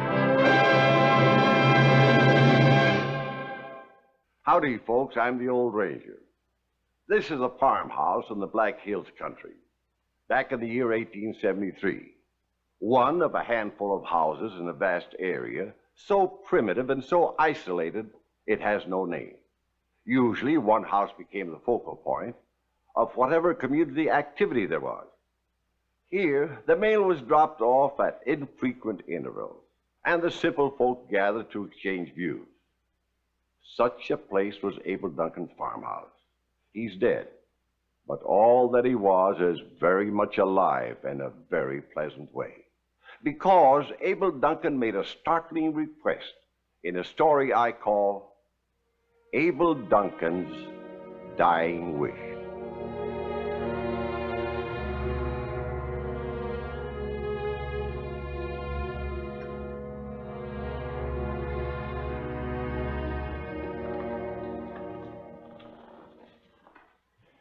Morning, Gretchen. We come as soon as we heard. Well, Gretchen, everybody's here that's going to be. Come sudden on Abel. He took to bed. 1, 2 in the morning, he woke me up and he said, I'm going to die. He asked me a promise. He closed his eyes and he passed on. Woman, he said, I ain't never been one for churching. And I don't know God's words. But for all that, I've been God respecting. And when you bury me, he said, I want a true man of cloth. Don't matter what he's ordained. To read over me. And Godspeed me on my way. Well, now you know there ain't no minister in these parts. Got to find one. Gretchen, any one of us here could read the scripture with a full and loving heart for Abel. True man of cloth, he said. Sam here was Abel's best friend. He could read out of the Bible. Ordained, he said. It don't matter the mouth, Gretchen, so long as it's God's word. I promised. We can go out and look, but suppose we come back empty. It was Abel's dying wish. If the Lord heard, he will provide. If the Lord heard. All these years Abel didn't believe. Now he expect the Almighty to come running? Wasn't if we all thought so highly of Abel. I'd say spade him in, and we all get on with our business. Was Gretchen asked me to fetch the moon, I'd sure try. Well, it's just we know there ain't an ordained man in this jackrabbit country. Oh, you say there's one in Butte, Eric. Yeah. 4 or 5 days there, 4 or 5 days back, and then maybe he wouldn't come. Be too late anyways. Suppose we divide up. Search around Blackhawk, Wicker, and Gun Flats. At least Gretchen will know we tried. Paul and me'll take Wicker. Cowles and me Blackhawk. Leaves Gun Flats. Eric? Well, I don't put no hope to it. Sure, I'll go. Meet back here sundown tomorrow.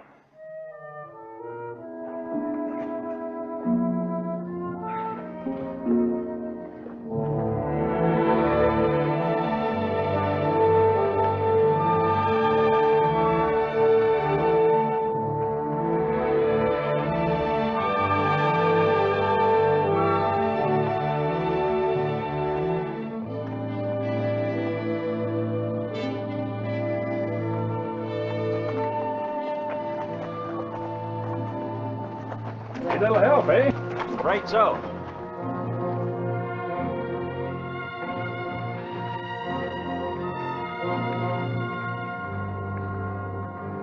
Ma'am?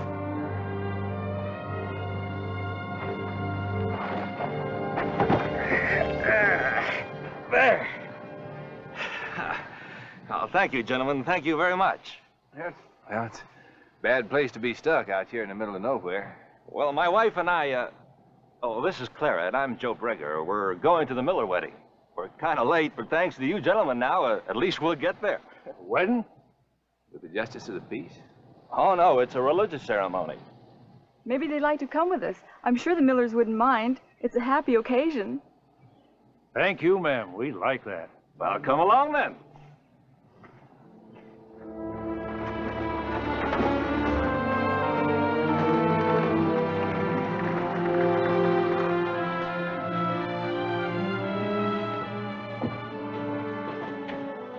Come on. Baruchim habayim b'shem Adonai mi'adir al hakol mi'baruch al hakol mi'gadol al hakol hu yivarech echol son v'hakalo.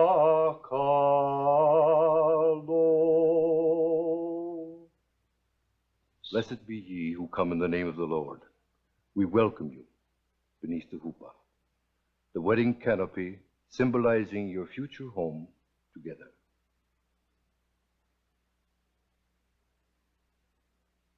Please repeat after me. Are, Are, At, At, Mekodeshes, Nikodeshus, Li, Betahaba, Betabahas, Zu, Zu, Kodas, Kedas, Moshe, Moshe, Yisrael. Israel. Be thou consecrated unto me with this ring as my wife, according to the faiths of Israel. Kol Chasan v'kol kolah. Kol mitzhalos chasanim mehupasan. Una arim me mishte nagina sam. Baruch ato Adonai, Mesameach Hasan im Hakala.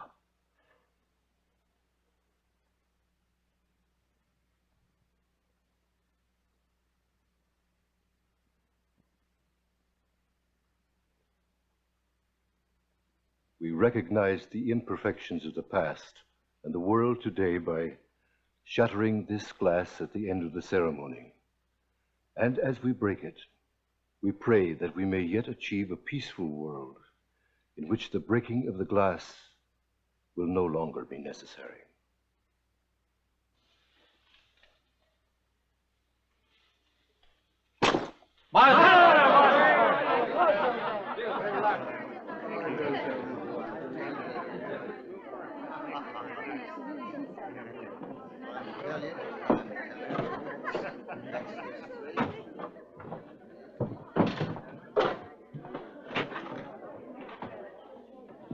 What kind of sect do you figure that is, Paul? I don't know, Gabe. Original scriptures, maybe. I think it's Latin. Did you ever hear it spoke before? No. I seen it writ somewheres. I think the Pope uses it. Gentlemen. Oh, thank you. Here you are. Thank you. Now, that's gefilte fish and meatballs.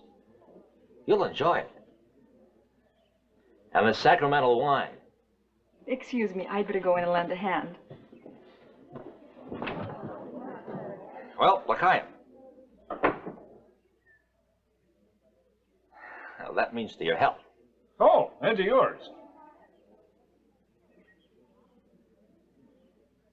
You know, it just occurred to me. I guess you didn't realize that this was a Jewish wedding. Well, There aren't many of us around here, you know, and we always get together at a time like this. You know, the bridal couple had to wait 5 months before the rabbi could get here and marry them. Rabbi? Well, that's the same as a priest or a preacher in other religions. Go on. Taste your food. This here rabbi, how long is he going to stay? Oh, a few days, I suppose. He'll be visiting some of us before he leaves to catch the train at Butte.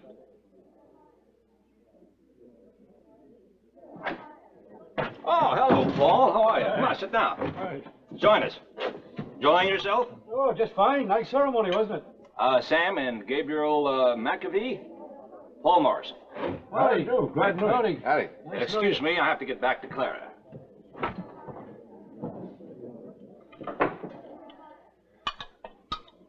Good food, isn't it? I married me a Sioux wife. Don't get this kind of cooking. Ain't you Jewish? Me? No. Half the people here ain't. Ain't many of them or us around. We get along fine. You meet the rabbi? Not yet. He's a fine fella. He baptized the Murdoch boy this morning. Ain't in the Jewish religion. But he done it anyway because there was no Baptist minister around. I'll give him your second helping. What kind?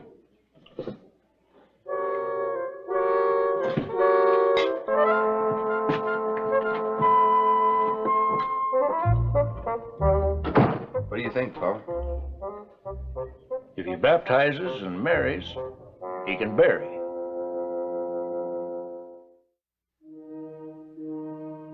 And as the human body has many organs but only one heart, so it is with the great religions, each worshipping in his own way, but in one belief: the goodness of man and the redemption of his soul.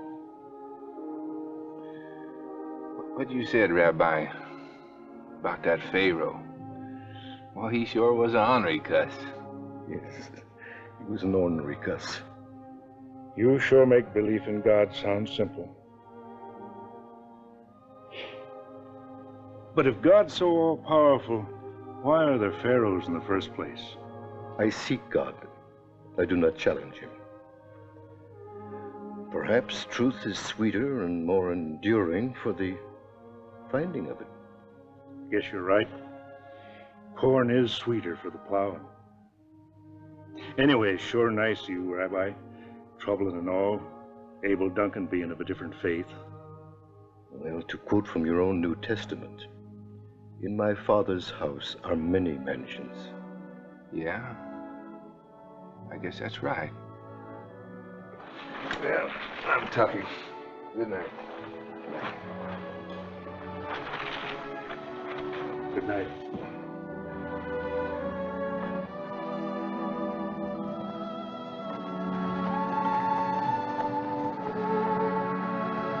I'll tell the folks we're here.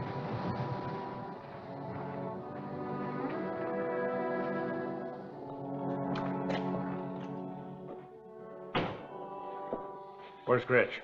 Sleeping. Tavis and me, we didn't find anybody owning gun flats. And Neil and Cowles not back from Black Hawk yet. Well, we didn't come back empty. Outside. A rabbi. What did you say? A Jewish preacher fella.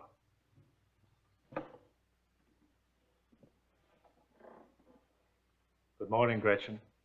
The Lord provided, like you said. Praise be. He's outside. I'll fetch him. Hold it, Gabe. Gretchen, they brought us a Jew fella. Is he a proper man of God? Oh, he's ordained, Gretchen. And he's come a long way. But he's heathen. I've heard about Jews. Hanged if I ever seen one. But I seen a Chinese 2-3 years ago. Well, Jews ain't slanty-eyed. No, but they sure ain't like the rest of us. What you talk, Eric? Ought to be grateful we found someone. Well, Neil and Cowles might come back with a more proper preaching man. Ain't that much time. We all got to get on. Well, Gretchen?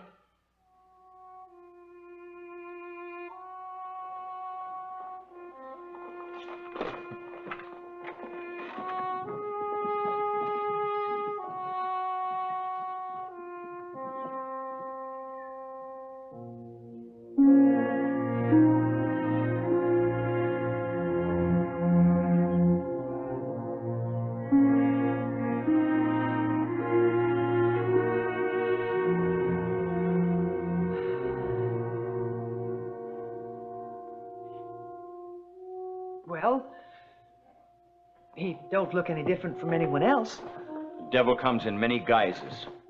I don't figure you at all, Eric. But Neil and Cowles still might come back with somebody. You can all wait if you want. I can't do it. Gretchen, I done what I could and I ought. The rabbi is a fine and honorable fellow. You think he ain't proper? Well, you tell him. Gabe and I'll be on our way. What do you all say? Just go by Abel's last words, Gretchen. He said, Don't matter what he's ordained. To read over me and Godspeed me on my way.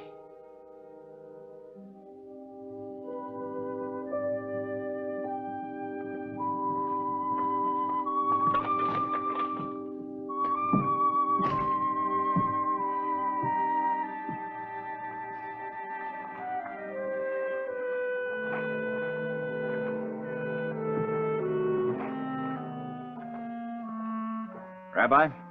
Yes? What I got to say, I say meaning well. It's just that, well, we're a different kind of people. I was asked to come. I know that, but that was a mistake. Now you can best help by leaving quietly. Is that the widow's decision? Well, she ain't herself. She don't know her mind.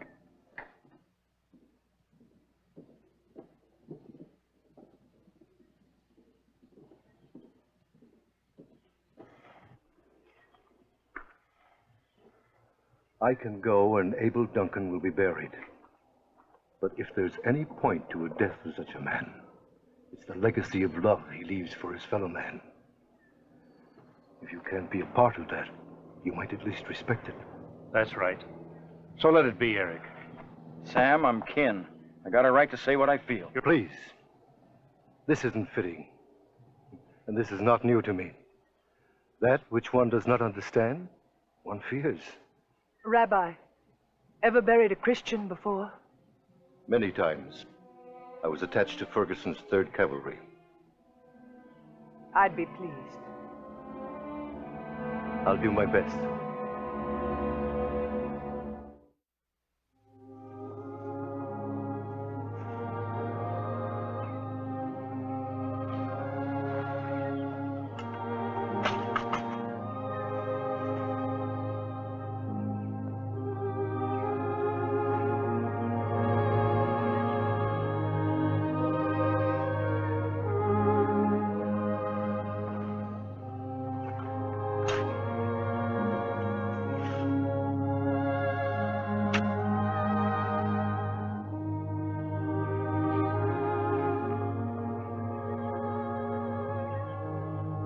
friends, loved ones, we are gathered here to pay homage to a dear departed friend and devoted husband, Abel Duncan.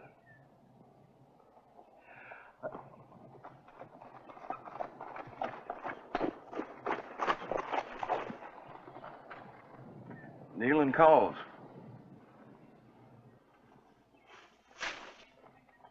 Neil. Sorry we took so long. There was no one in Black Hawk when we ran into Father Timothy here on a wagon train. He was kind enough to come. Pleased to meet you, Father. I see you've already started.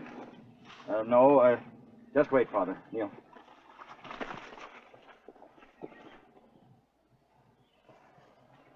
Now we got two. The Lord gives a bountiful reply. What is he? Father Timothy. Near as we can make out, he's a Jesuit. That's Catholic, ain't it? Likely. They're as sparse around here as that rabbi fella.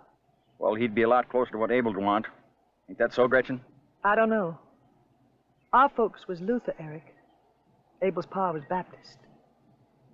We just made no point of being either. I guess we wasn't anything, Abel and me. But the rabbi was here first. The Lord seen fit to send a more proper man. Even if he is from the Pope. Ain't right. Ain't right. Pa. Ain't. We was all set. Glad enough when we just had the rabbi. We started with him. How do you do? I'm Rabbi Eli Lipner. Father Timothy.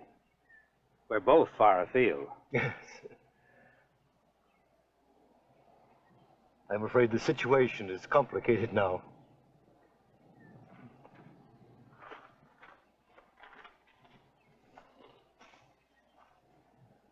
I think it would be well if Father Timothy took over. Very understanding of you, Rabbi. No. You were here first. Could have been nobody but you come. The Father is here. He's more to our way of thinking. We just believed, Eric.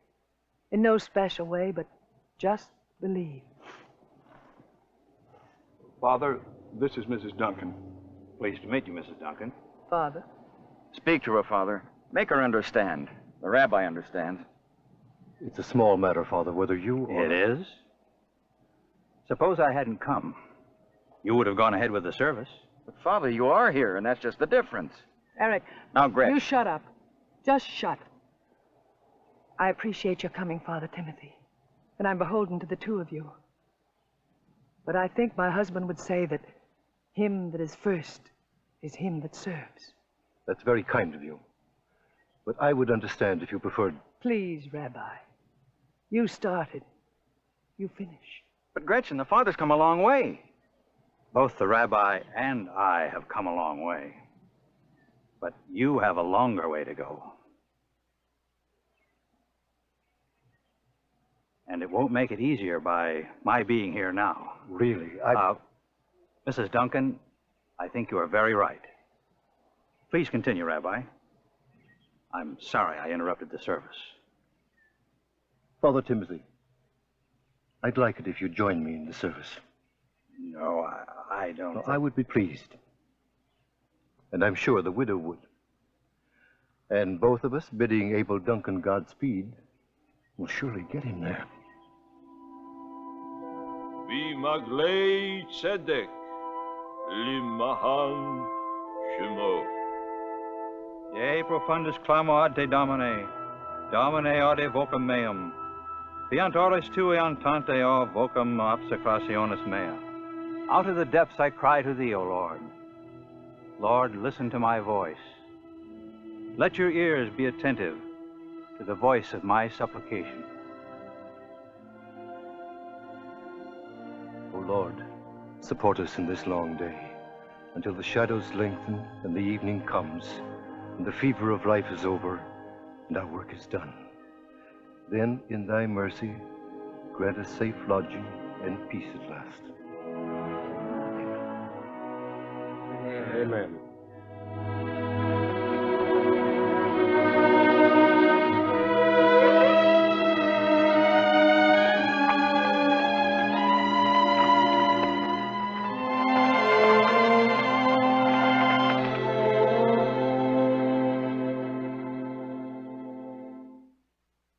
In my house are many mansions. Abel Duncan left a very special legacy. A truth so simple, it is often elusive. A good name is rather to be chosen than great riches.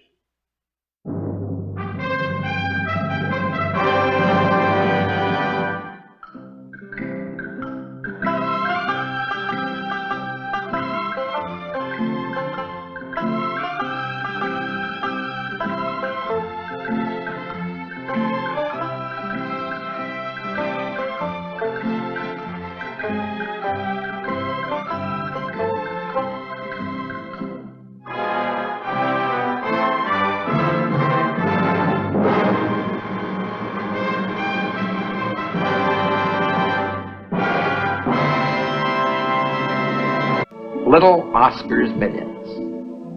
It's the year 1908. The Nevada desert lies silent, empty under a burning sky, and then suddenly over the sagebrush telegraph flashes the news, gold, a new strike, and the mining camp of Rawhide is born. Bid for this fine piece of business property. Do I hear six? Who'll make it six? Do I hear six? Who'll make it six? Who'll say six? Who'll say six? Do I hear six? Is there $6 in the crowd? Oh, come, gentlemen. This is real estate you're bidding on. The backbone of our country. Without real estate, we wouldn't have anything to stand on. You're not going to let this lot go for a paltry $5? Why, by tomorrow it'll be worth $50, and in a week, $500. I got $5. Do I hear six? Come, my friend. You can't buy if you don't speak up. And if you don't speak up, you kick yourself from here to Carson City. What am I bidding? Excuse me, mister. I'm sorry. Hiya, Two Bits. Hiya, ma'am. Sold to the wise man with the burro for $6. Now, if you'll just step up here and give me your money, I'll write you out a receipt and give you a bill of sale for the property. Here, you want to see? Hey, lady, put me down. Let the little guy up front here where he can bid. Go on, get in there, Two Bits. Oh, I don't want to bid. I ain't interested in any city lots. I just came to watch. All right, folks, now let's get on with the bidding. Block 3, lot 63. Right smack in the middle of town on Rawhide Avenue. What am I bid? $5. 6. 7. 8. 10. 12. 15. The gentleman bids 15. Do I hear 16? Oh, come, gentlemen. This is one of the choicest lots in town. Right in the heart of Rawhide. All right, who say 16? Do I hear 16? 16.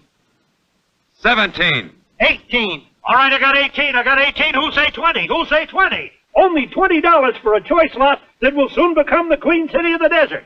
Going at 18 once? Chance of a lifetime, mister. Rawhide's growing at the rate of 100 a day. Telegraph lines are on their way in. Well, going at 18 twice? What do you say, stranger? Want to go shares? Gosh, I've only got about $10 to my name. Going at 18 the third and last time? Are you all through? Are you all done? 20. All right, I got 20. Anybody make it 21? Are you all done? Going at 20 once? Going at 20 twice? Third and last call? Sold for $20 to Mr. Eddie Newcomen. Little Oscar. I mean, Oscar Little. Pleased to meet you, partner. Oh, thank you. Thank you very much. Hiya,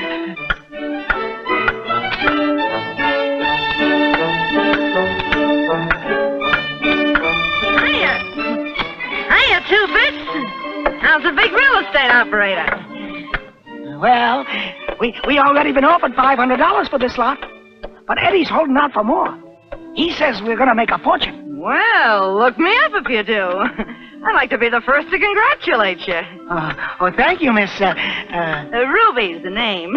I'll be working right across the street in the dance hall they're putting up. The Stingery. Stop around and see me. Thank you, ma'am. In no time at all, using new lumber and old, even building some deserted mining camps, the town of Rawhide sprang from the sand and sagebrush with the usual quota of dance halls and gambling joints.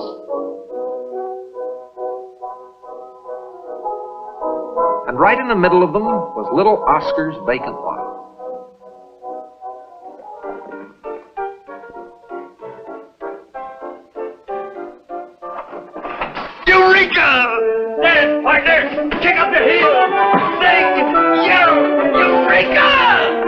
Eureka! Ain't you glad we held on now like I said we should? Instead of selling out for some measly sum? You mean we sold our lot? For $46,500. $46,500? Spot cash? But who? Riley Grannon, a famous gambler. He's building a big place here, biggest in Rawhide.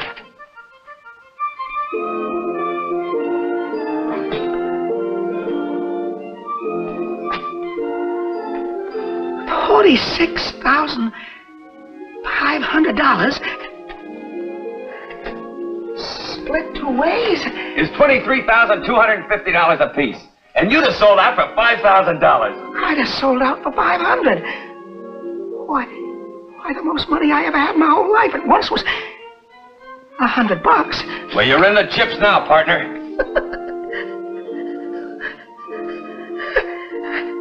I can hardly believe it's real. Me, Oscar Little. Well, take care of it. So long. You mean you're leaving Rawhide? You bet. Hightailing it back to Denver to my wife and kids. Oh, but can't we go someplace and have a drink to celebrate? Afraid I won't have time. Stage leaves in 15 minutes. Good luck, Oscar. Goodbye, Eddie.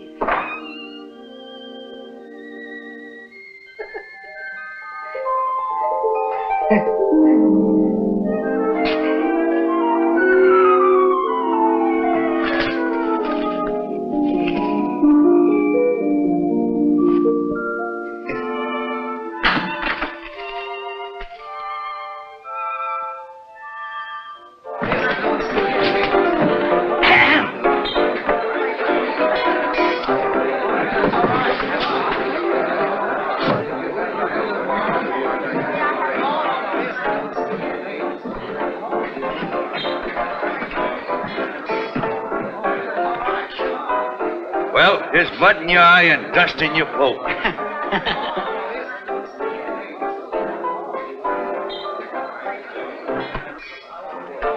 Drinks for everybody. Come on, bartender, set them up.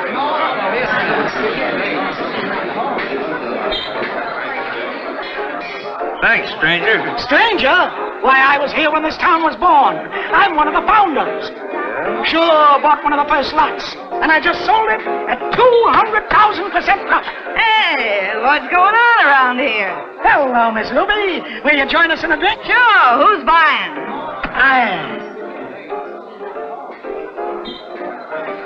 That belongs to you, Two Bits? Yep. What'll you have? Let you and me go somewhere where we can be a little cozier. This'll take care of the bar bill. You take care of the rest, eh, Ruby?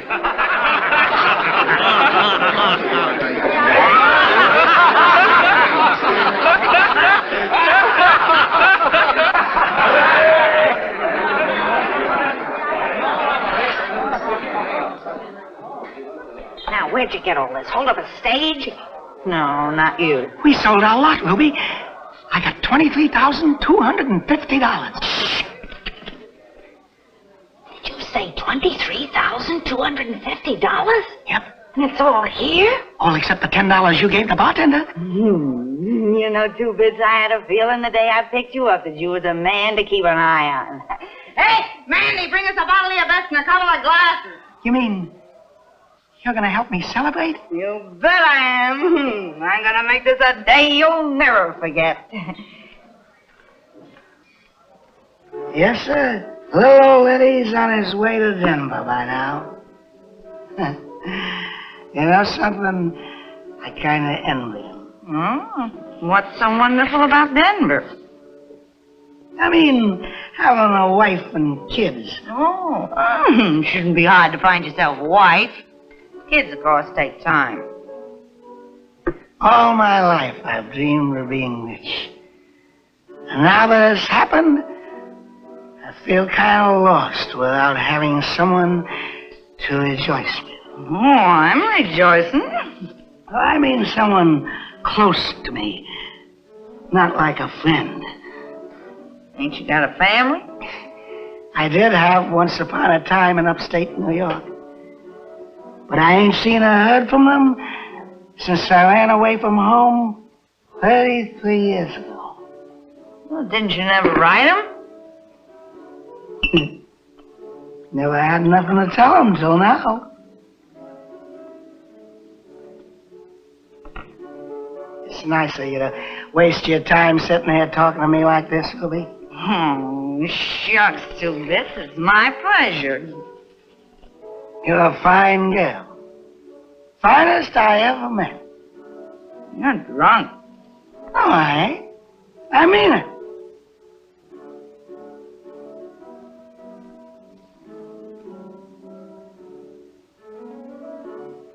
And you're pretty, too.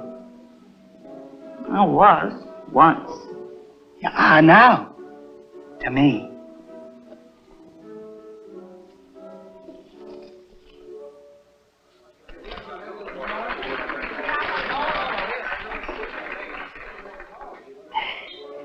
And you're kind. And generous. And honest. Not to talk to me that way. I ain't used to it. Just the same, it's the truth.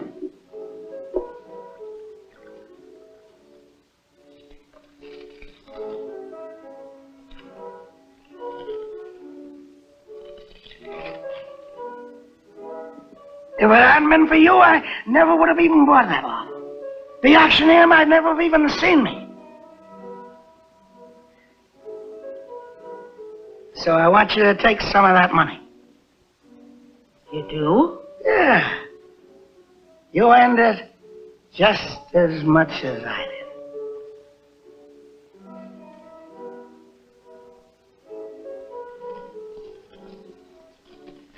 Here, you little half-pint. I don't want none of it.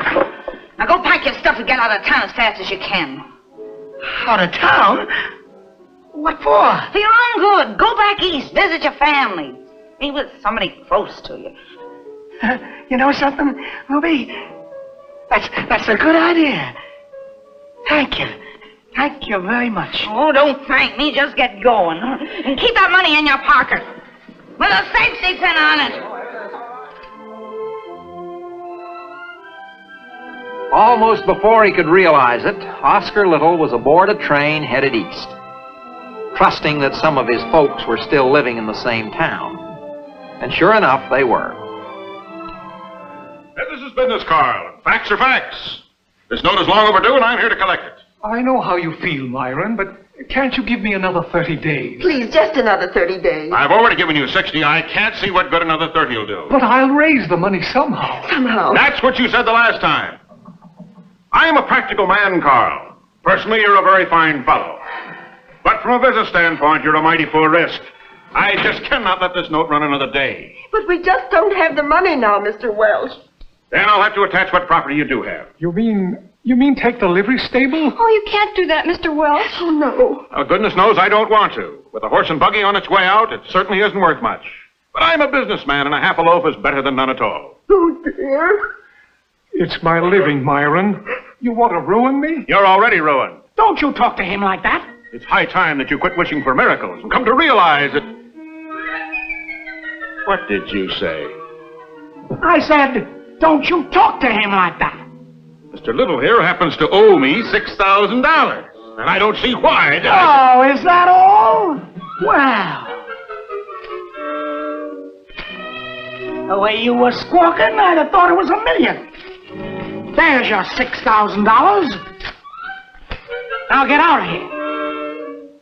I said get out. Yes, sir. Yes, sir.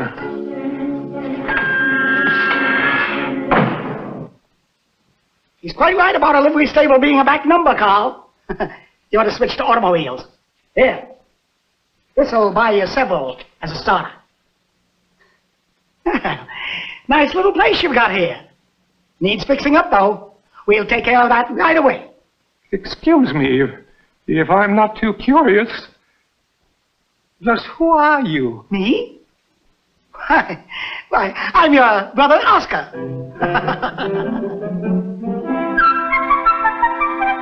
You made your fortune, I understand, Mr. Little, in gold mines. Real estate. You're not married, Mr. Little? No, indeed. In my busy life, I've had very little time for matrimony.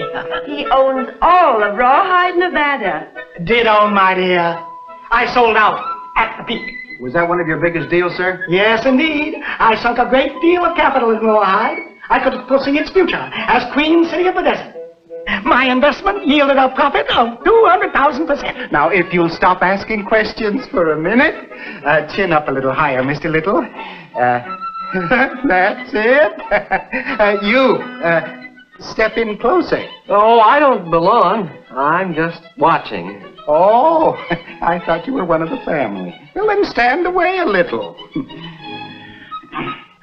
Oh, that cap and goggles cover your face too much, Mr. Little. Will you take them off, please? No, sir. They're the very latest things, and I'm going to wear them. Very well. Wouldn't you rather be photographed with your coat off, Mama? The temperature's almost 100. The first fur coat I've ever owned in my life? I should say not. Not if the temperature's 200. Now, will you please stop talking and take your positions? Yeah, that's it. Now, if you'll all be looking at Mr. Little. No, Mr. Oscar Little. Yes, that's it. All right, now. Hold it. Very still. One. Where do you want this new settee, Mrs. Little? Right over here. Please, Mrs. Little, I'm trying to take a picture. I'm sorry. Right over there. All right, now, shall we try it again? Hold it. What? All right, now, this is it. Oh, my goodness. A gramophone! Oh, Uncle Oscar! Oh. And I bought you 100 records to go with it. Oh, Johnny, did you hear that? Imagine Eden. Oh, just put it over there, please. Hold it. You want to see if this is the right color for the shutters, Mrs. Little? It's a perfectly lovely color. Now get out. Get out of here! I came here to take a picture, and I'm going to take a picture. All right, now. Don't anybody dare move. Thank you very much. And since it was the first time Oscar had ever hit the front page, he couldn't resist sending a copy of the paper to Ruby in Rawhide. Buying fur coats and diamond rings for his sister-in-law? That's what it says. And you let him slip right through our fingers. Ruby, how could you? Really throwing the money around, little Two-Bits is. Having a fling for the first time in his sawed-off life. Loving every minute of it. Yes, sir. Oscar had never been so happy, even though his money was evaporating like water. Can't ask you to marry me, Hazel, the way things are. I've got nothing to offer you. What difference does that make, Johnny? So long as we love each other. Wouldn't be right. Fella's got to be able to support his wife. Well, you're going to make money, Johnny. That invention of yours. It'll be a world beater.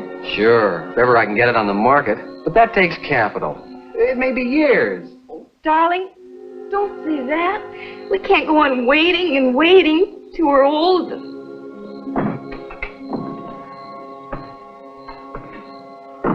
Excuse me for butting in, kids. I couldn't help but overhear. I have a sharp ear for business investments. What is this invention of yours, Johnny? An egg beater, did she say? It's a new type of can opener. Well, they certainly could use them on the desert. Has it been approved? Yes, sir. I could have sold the patent outright, but... But you wanted to hang on to it and reap the benefit. How much do you need, Johnny? Oh, Uncle Oscar. Oh, no, sir. Well, why not? I've been looking around for a good investment. What do you need, Johnny? Oh, quite a lot. Well, I only happen to have about $4,500 on me at the moment. 4,000 would be plenty. Well, fine. Here, take the lot. Use the other 500 for a honeymoon. And keep it working for you. Don't let it lie idle. Don't you want a receipt? Receipt? Don't believe in them. I go by a man's face, not his handwriting. Uncle Oscar, are you sure you're not doing this just out of... Sentiment? I never heard of the word. I learned a long time ago not to let personal feelings enter into business transactions. That's the reason for my big success.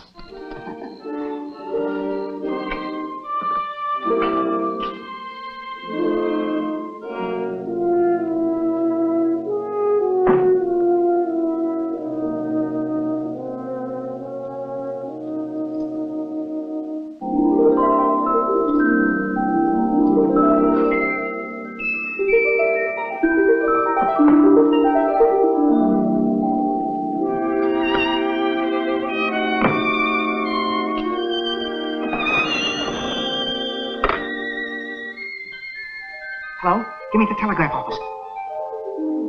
I want to send a telegram to Little Oscar Little, Care Car Little, Highland Road, this town. Big merger coming up. Imperative that you return to Nevada pronto. Pronto. Right away. We sure hate to see you go, Oscar. Business is business. Sure. If we didn't attend to it, we'd soon be bankrupt. I wish you'd change your mind and let me drive you to the depot in one of my new autos. No, thanks, Carl. I'd rather walk. Then let us walk with you. And see you off. I don't like to say goodbye in public. I might make a fool of myself. Well? Oscar, I can never thank you for what you've done for me. Think nothing of it, Carl. It's been just like Christmas and Thanksgiving and the 4th of July all rolled into one having you here. I don't mean just the money either. Sure has changed things for me. Shucks, boy. All I did was give you a little hand. And that's all anyone needs in this big, wonderful country of ours. A start. An opportunity. I ought to know. I started out with nothing at all. And look at me now. Come again, Oscar. Remember, this is your home, no matter what.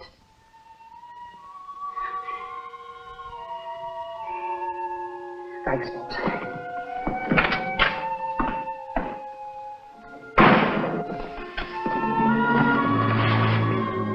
Good old Oscar. Dear Oscar. Wonderful, wonderful Uncle Oscar. And so back to Nevada went Oscar Little, in what you might call a private car, or maybe a side-door Pullman. And from the railroad, he struck out across the desert on foot for Rawhide. Oscar! Oscar! Hey, stop the stage!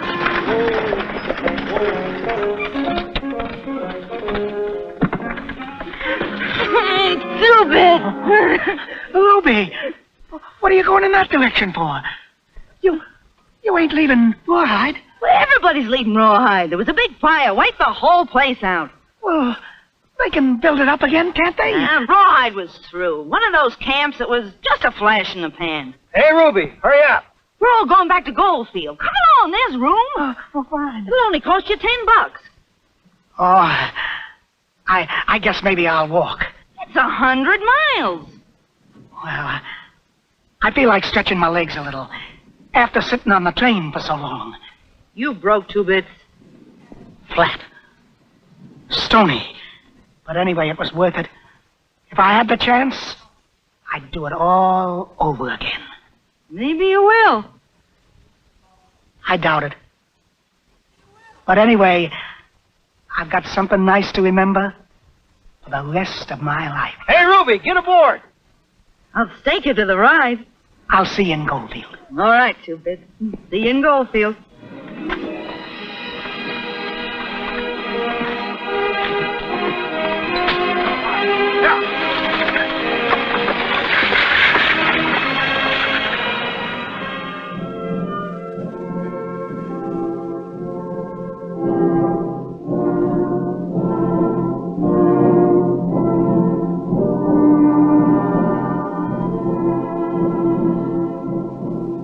There are lots of folks who wind up just as they started out, but I sincerely doubt that many of them feel as happy about it as little Oscar.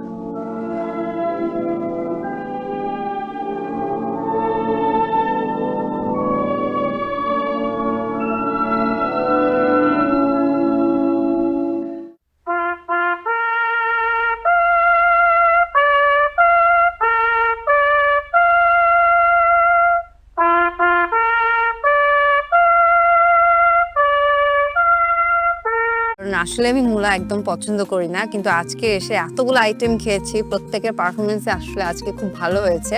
এখন আমাকে একটু বলুন যে আজকে এতগুলো recipe try করার পর এখন মূলার প্রতি কি ওই মানে খারাপ লাগাটা দূর হয়েছে? একদম, মানে পারলে খাওয়াও যে ট্যাগলাইনটা, এটা মনে হয় সাকসেসফুল। কারণ আসলে আমি মূলা একদম পছন্দ করি না, কিন্তু আজকে এসে এতগুলো আইটেম খেয়েছি, প্রত্যেকের পারফরমেন্স আসলে আজকে খুব ভালো হয়েছে। আর যেহেতু আগে টেলিভিশনে আর প্রোগ্রামটা দেখতাম, আপনাদেরকে দেখেছি, সো এখানে এসে আপনাদের সাথে দেখা হয়েছে, আপনাদের হাতের রান্না খেতে পেরেছে, এটাও আমার জন্য অনেক বড় পাওয়া। সো খুবই ভালো লেগেছে। পার্টিসিপেন্টস, আজকে বিদ্যা সিনহা মিম আপনাদেরকে চ্যালেঞ্জ ছুড়ে দিয়েছিলেন যে মূলা দিয়ে বিভিন্ন ফুড তৈরি করতে হবে। সো আপনারা কিন্তু সাকসেসফুল, কারণ আপনাদের প্রত্যেকের রেসিপি তিনি খুব পছন্দ করেছেন এবং পূর্ণিমা আপু বলেছেন যে সবাই খুব ভালো আজকে পারফর্ম করেছেন। যদিও দু একটা রেসিপি একটু খারাপ হয়েছে, বাট এটা একটা কম্পিটিশন, এরকম হতেই পারে। এবার যেটা হবে, যেহেতু তিনি আজকে আমাদের অতিথি বিচারক, আমরা দেখব তার বিচারে কার ফুডটা সেরা হয়েছে এবং কে কত স্কোর পেয়েছে। তবে আমি আগেই বলে রাখতে চাই, আজ আমরা আমাদের বাকি 3 বিজ্ঞ বিচারকের স্কোরটা দেখছি না, তারা আসলে কত মার্কস আপনাদেরকে দিয়েছেন সেটা আমরা আজকে রিভিল করব না, সেটা আমরা আগামী পর্বে দেখব। সো এই মুহূর্তে আমরা দেখে নেব বিদ্যা সিনহা মিম আপনাদেরকে কত মার্কস দিয়েছেন। শুরুতেই কুমিল্লার সাফায়াত, স্ক্রিনে চোখ রাখে আপনার স্কোরটা দেখব। Let's have a look. Wow, 8 out of 10। এবার আমি চলে যাব ঢাকার প্রতিযোগী নাশিতা বাশারের কাছে। 8.40, কংগ্রেচুলেশনস নাশিতা বাশার। এবারে ঢাকার শিরজুতি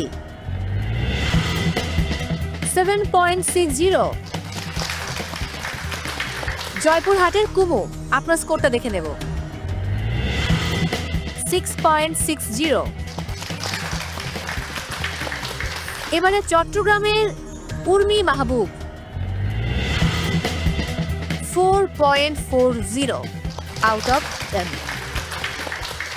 এরপর নওগাঁর জুয়াইরিয়া 9.20। কংগ্রেচুলেশনস জুয়াইরিয়া। এবং আজকের সর্বশেষ প্রতিযোগী নিশাত 8.80। কংগ্রেচুলেশনস। তার মানে পার্টিসিপেন্টস, আমরা জেনে গেলাম আমাদের আজকের অতিথি বিচারক বিদ্যা সিনহা মিম আপনাদেরকে কত মার্কস দিয়েছেন, বাট আমাদের বাকি 3 বিচারকের টোটাল স্কোর আমরা জানবো আগামী পর্বে।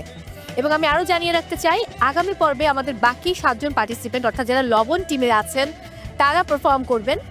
এরপর আমরা আগামী পর্বে জেনে যাব কারা রয়েছেন শুরুর দিকে, অর্থাৎ আমাদের টপ 12 পার্টিসিপেন্টস, এবং যে 2 জন পার্টিসিপেন্টস বটম 2-তে থাকবেন তারা এই মহামঞ্চ থেকে বিদায় নেবেন।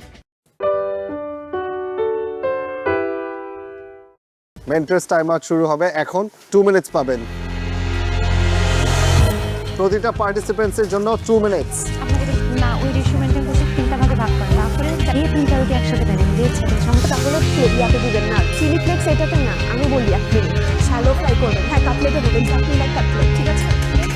আমাদের বিজ্ঞ বিচারকেরা জানিয়ে দিয়েছেন রান্নার জন্য আপনাদের সময় হচ্ছে 2 ঘন্টা এবং আপনাদের সময় শুরু হচ্ছে এখন।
পার্টিসিপেন্টস আর মাত্র 1 ঘন্টা বাকি। মেন্টরস, আপনাদের মেন্টরস টাইম আউট শুরু হবে এখন। 2 মিনিটস পাবেন প্রতিটা পার্টিসিপেন্টসের জন্য। 2 মিনিটস। না, ওই রেশিও মেনটেন করতে 3টা ভাগে ভাগ করেন, না করে 3টা রুটি একসাথে দেন দিয়েছে সঙ্গে তাহলে ইয়াতে দিবেন না, চিলি ফ্লেক্স এটাতে না, আমি বলি আপনি শ্যালো ফ্রাই করবেন। হ্যাঁ, কাটলেটে দেবেন, চাটনি কাটলেট, ঠিক আছে? তারাই শুধু বারবার হিট করতেছে, তো হবে না। এখন যে বাটারে সতে করবো না, কিন্তু 1.5 মিনিট আছে মাহফুজুর রহমান, ফেরদৌস সারা এবং আইরিশ আতিয়ারের জন্য। Only 1 minute 11 seconds. তেজপাতাটা ছড়াও, ছড়াই করে ব্লেড মারবা, রাষ্ট্রপতি চোখ করতে হালকা করে পেটে। ফেরদৌস সারা চলে আসুন। সবই হয়েছে, আগে কি বলবেন যে আনা হচ্ছে পাই তো কাবার। হ্যাঁ, এটাই হচ্ছে, দেখবেন হালকা একটু আমি যেন পেটে দিচ্ছি।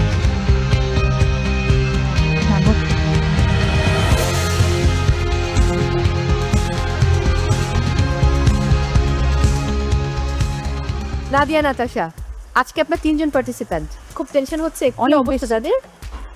আমি দেখলাম যেটা অসিত খুব ভালোভাবে কাজ আগায় নিচ্ছে, ওর সব কিছু রেডি, মানে সব কম্পোনেন্ট রেডি, ওর শুধু বেকিংটা বাকি আছে। আর ঠিক হচ্ছে উনি আপুর যেটা দেখলাম, উনিও সব কিছু গুছিয়ে ফেলেছে, ওনার ডোটা রেডি করেছে, এখন জাস্ট বেলে আর কি ওভেনে দিবে।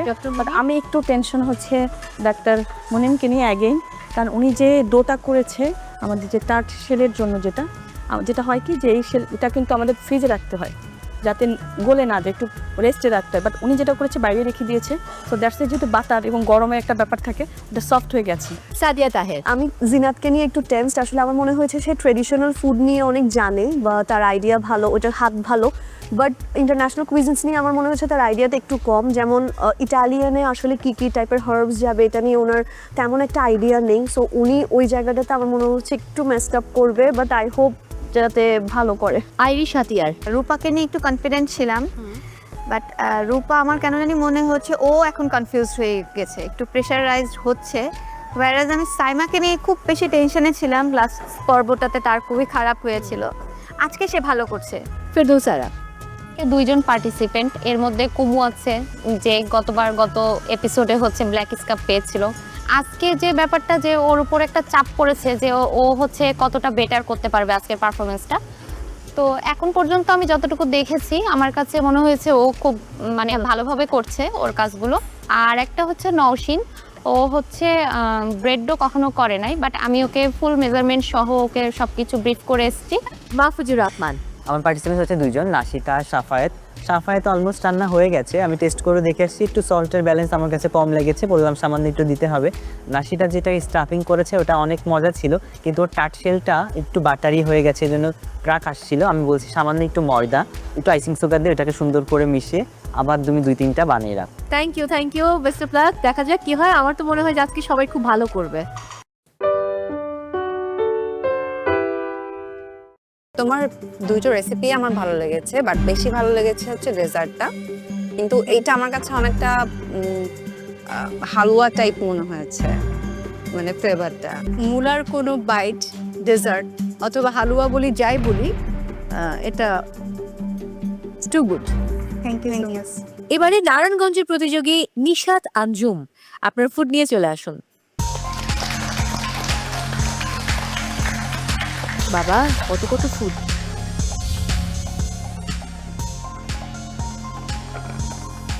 হ্যালো জাজেস। হ্যালো। হাই ম্যাম, আমি একটা স্যাবোরি টার্ট করেছি, এটা হচ্ছে ক্রিস লরেন উইথ র্যাডিশ, আর হচ্ছে ডেজার্টে করেছি আমি র্যাডিশ সুইট বাইট।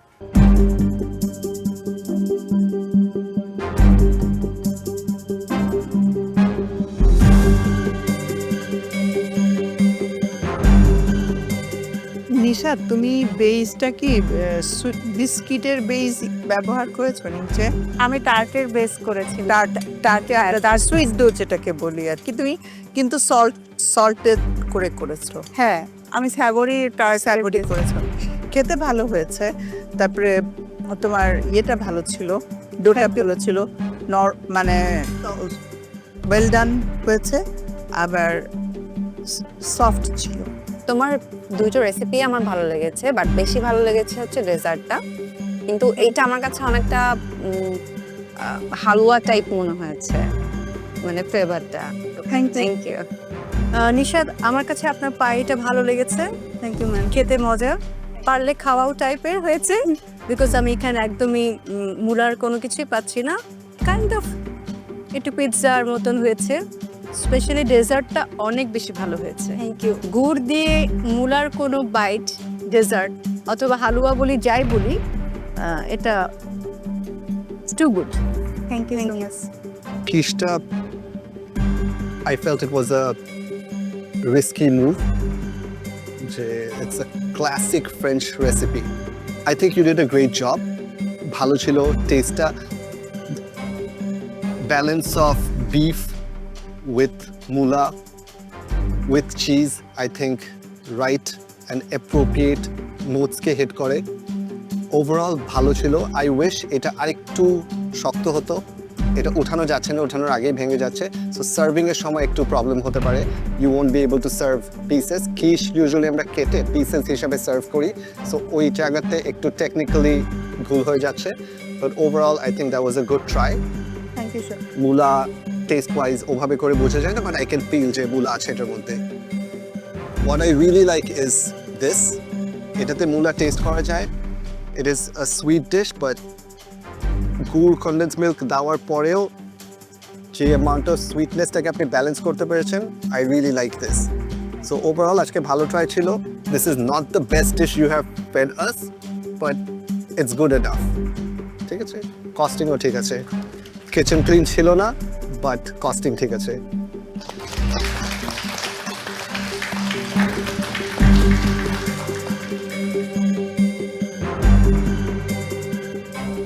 জাজেসদের ভালো লেগেছে, কমেন্টস ভালো এসেছে, মানে আরও একটু ভালো করতে হতো। আর আমি একটা সুইট বাইট করেছি রেডিশ দিয়ে, তো এটা জাস্ট ওয়াও ছিল, সবাই বলেছে। আমার অন্য জাজেসদেরও ভালো লেগেছে, গেস্ট জাজেস তারও ভালো লেগেছে, কারণ সে যেহেতু উনি কখনো মূলা খায় না, তো ওনাকে আমি খাওয়াতে পেরেছি। আমি স্যাটিসফাই আজকের এই ডিশ দুটো ট্রাই করে। প্রত্যেক প্রতিযোগীর জন্য মেন্টার্স টাইম থাকছে 5 মিনিট করে। আজকে আমাদের ফিশ ফিউশন এই সেগমেন্টের জন্য রাঁধুনি গ্রোসারিতে যাওয়ার সময় থাকছে 15 মিনিটস, আর কুকিং টাইম থাকছে 1 আওয়ার। আর পূর্ণিমাপু, মেন্টরদের সময়টা তো দেওয়া হবে নিশ্চয়ই? অবশ্যই থাকছে। প্রত্যেক প্রতিযোগীর জন্য মেন্টার্স টাইম থাকছে 5 মিনিট করে, যাতে আপনাদের কুজিন এবং সেই সাথে রেসিপিগুলো ভালো করে যাতে বুঝিয়ে দিতে পারে।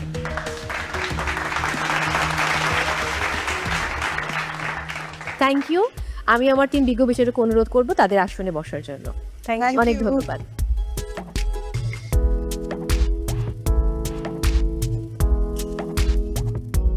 মেন্টরস প্লিজ বসবেন আপনারা, সেই সাথে প্লিজ আপনারাও বসুন। মেন্টরস, আপনারা পাচ্ছেন আপনাদের প্রত্যেক প্রতিযোগীর জন্য 5 মিনিটস এবং মেন্টরস টাইম শুরু হচ্ছে এখন। ফিশ যেটা আপনি ভাজবেন, এখন আপনি একটা চিলি অয়েল বানাবেন। হাফ করে এই যে চাংগুলো থাকে না, ফিশটা অ্যাকচুয়ালি হাইলাইট হতে হবে। বিকজ সুগার ফিশ দিলা টেস্টটা কেমন আপনি আগে বলে দিন, অর্ডার লিখে নিন, টাইমটা বেশি নেয়। যে কারিটা আছে, কারিটা অনেক ফ্লেভারফুল, অনিয়ন সুপে যে কালারটা হয় ওই কালারটা হবে। যখন আমার মেন্টর আমাকে খুব সুন্দর করে বুঝিয়ে দিয়েছে আসলে এই কুইজিনটা এভাবে করতে হবে, তখন আমার কাছে মনে হলো যে এটা অনেক অনেক অনেক সোজা এবং সরল একটা রেসিপি, আমি পারবো। খুব বেশি হচ্ছে কারিটা দিবা, ফিলিংটা হচ্ছে কি মাছ সাথে fish sauce paper lemon juice testing flavour হিসেবে এরকম অপারেশন।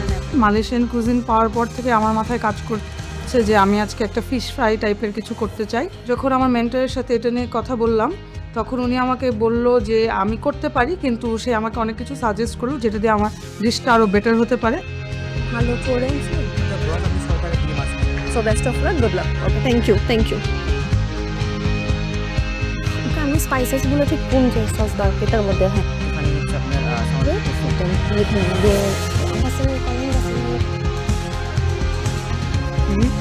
বলে যাবো আপনাকে, আপনি আপনার এটা আপনার টাইমটাকেও তো আপনাকে কাভার করতে হবে। ফেরদৌস আরা, আপনার সময় শেষ। Thank you.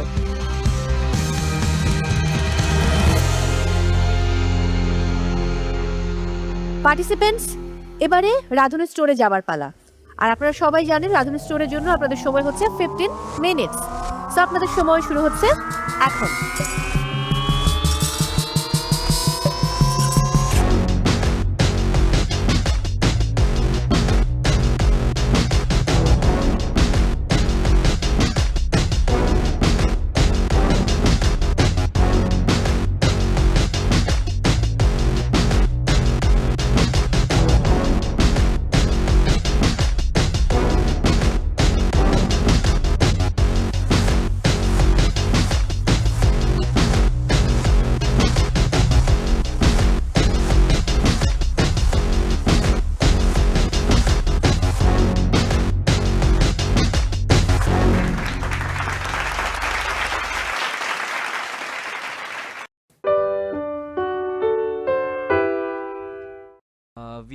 Video 1 ngày 11 tháng 11 2024. Let's go, let's go, let's go, let's go. Làm nhẹ 4 tiếng, làm nhẹ 4 tiếng ngày hôm nay cực binh chi lông nhé. Tắt cái Uniki đi đã, tính sau. OP season new rồi. Thứ 30 mà. Mắc rồi, maximum. Hết tiền rồi. Shop.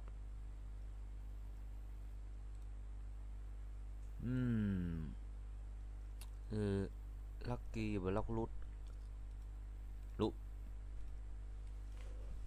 Xem nào.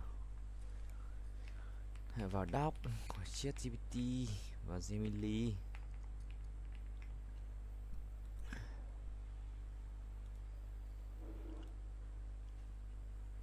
Đọc xem nào.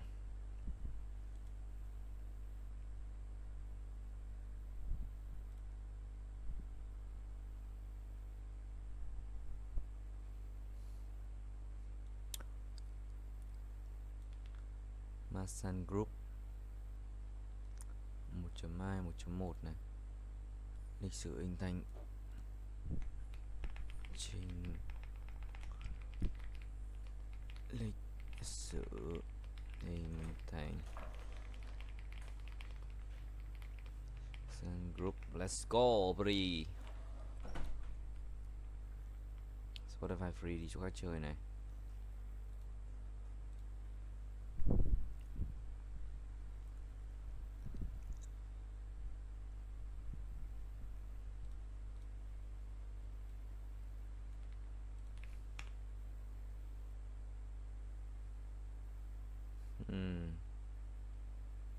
Masan Consumer rồi, holy shit.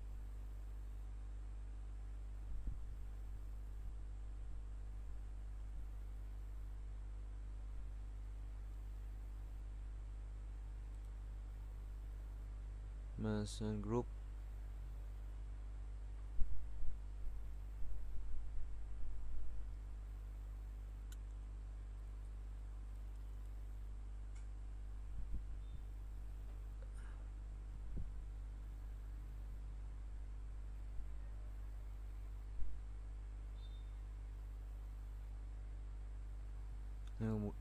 Cung thực phẩm Masan, công ty cổ phần hàng tiêu dùng Masan Consumer.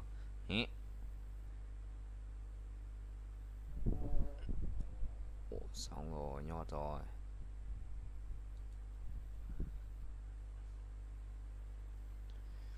Lịch sử công ty cổ phần tập đoàn Masan Group.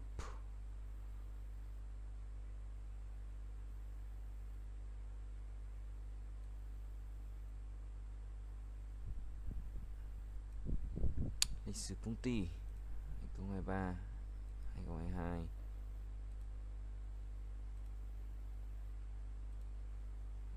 Chín 18.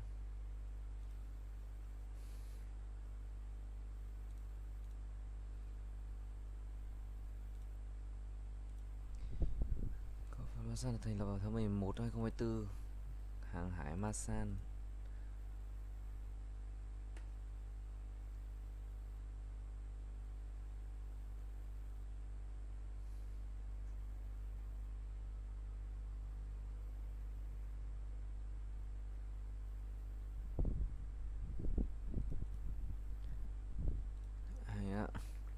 Dựa vào dữ liệu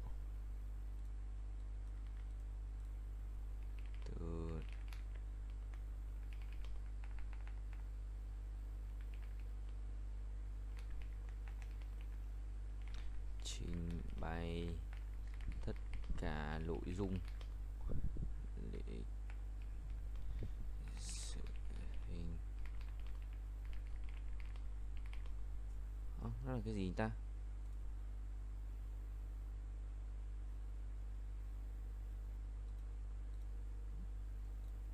Để sự hình thành của Machine Group.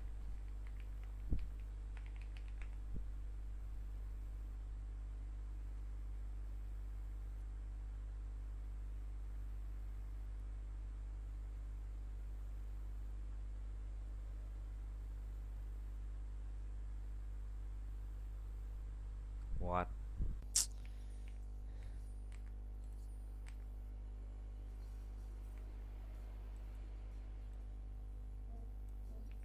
Gõ phát hết sạch giáp ạ. Óng rồi.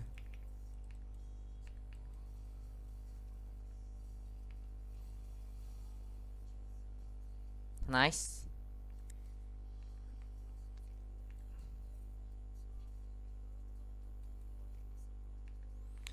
Brigisso vô dụng ạ.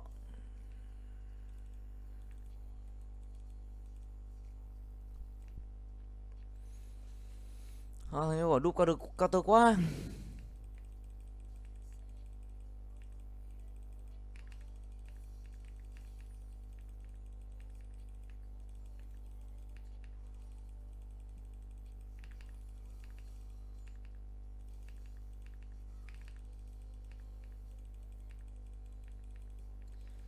Và những lần quên bằng nụ cười.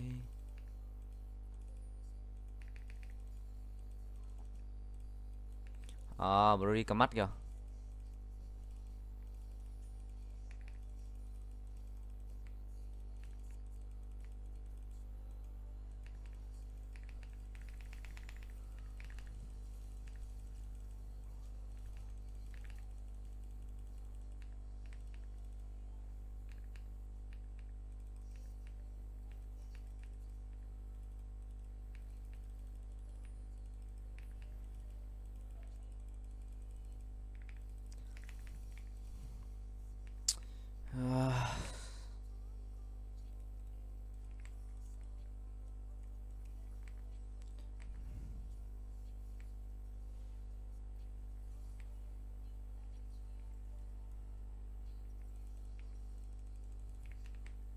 Hai lần rồi đó.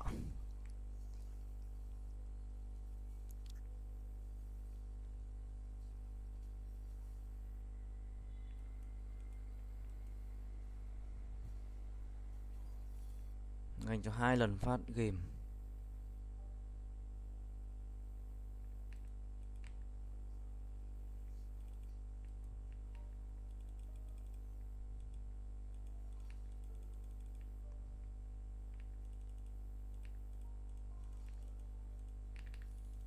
Pop.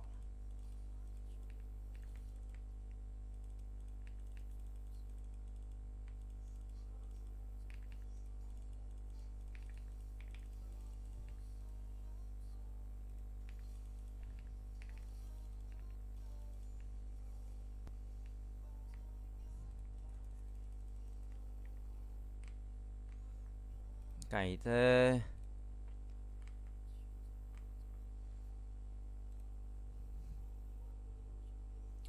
Vẫn chưa farm được cái map này sao?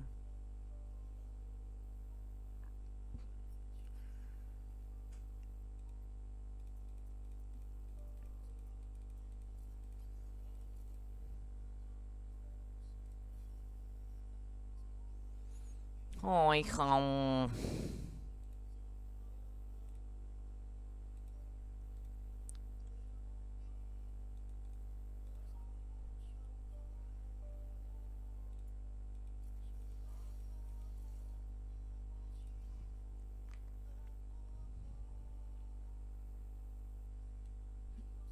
Tám mốt à?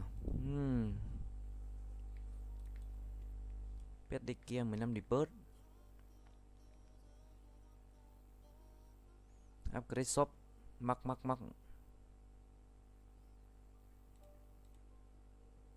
XP. Let's go. Pop. Bọn này thì đơn giản. Pha bọn này cực đơn giản nha.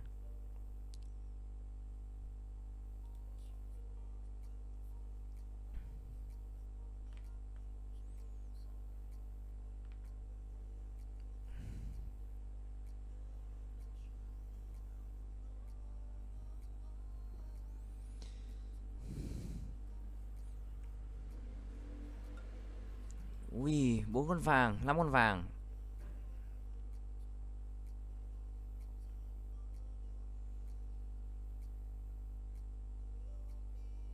Chín mươi, 91, 92, 93, 93, 94. Bộp.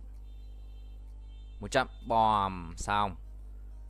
40 crown một phát à. Rebirth. 2 cái 9 crown.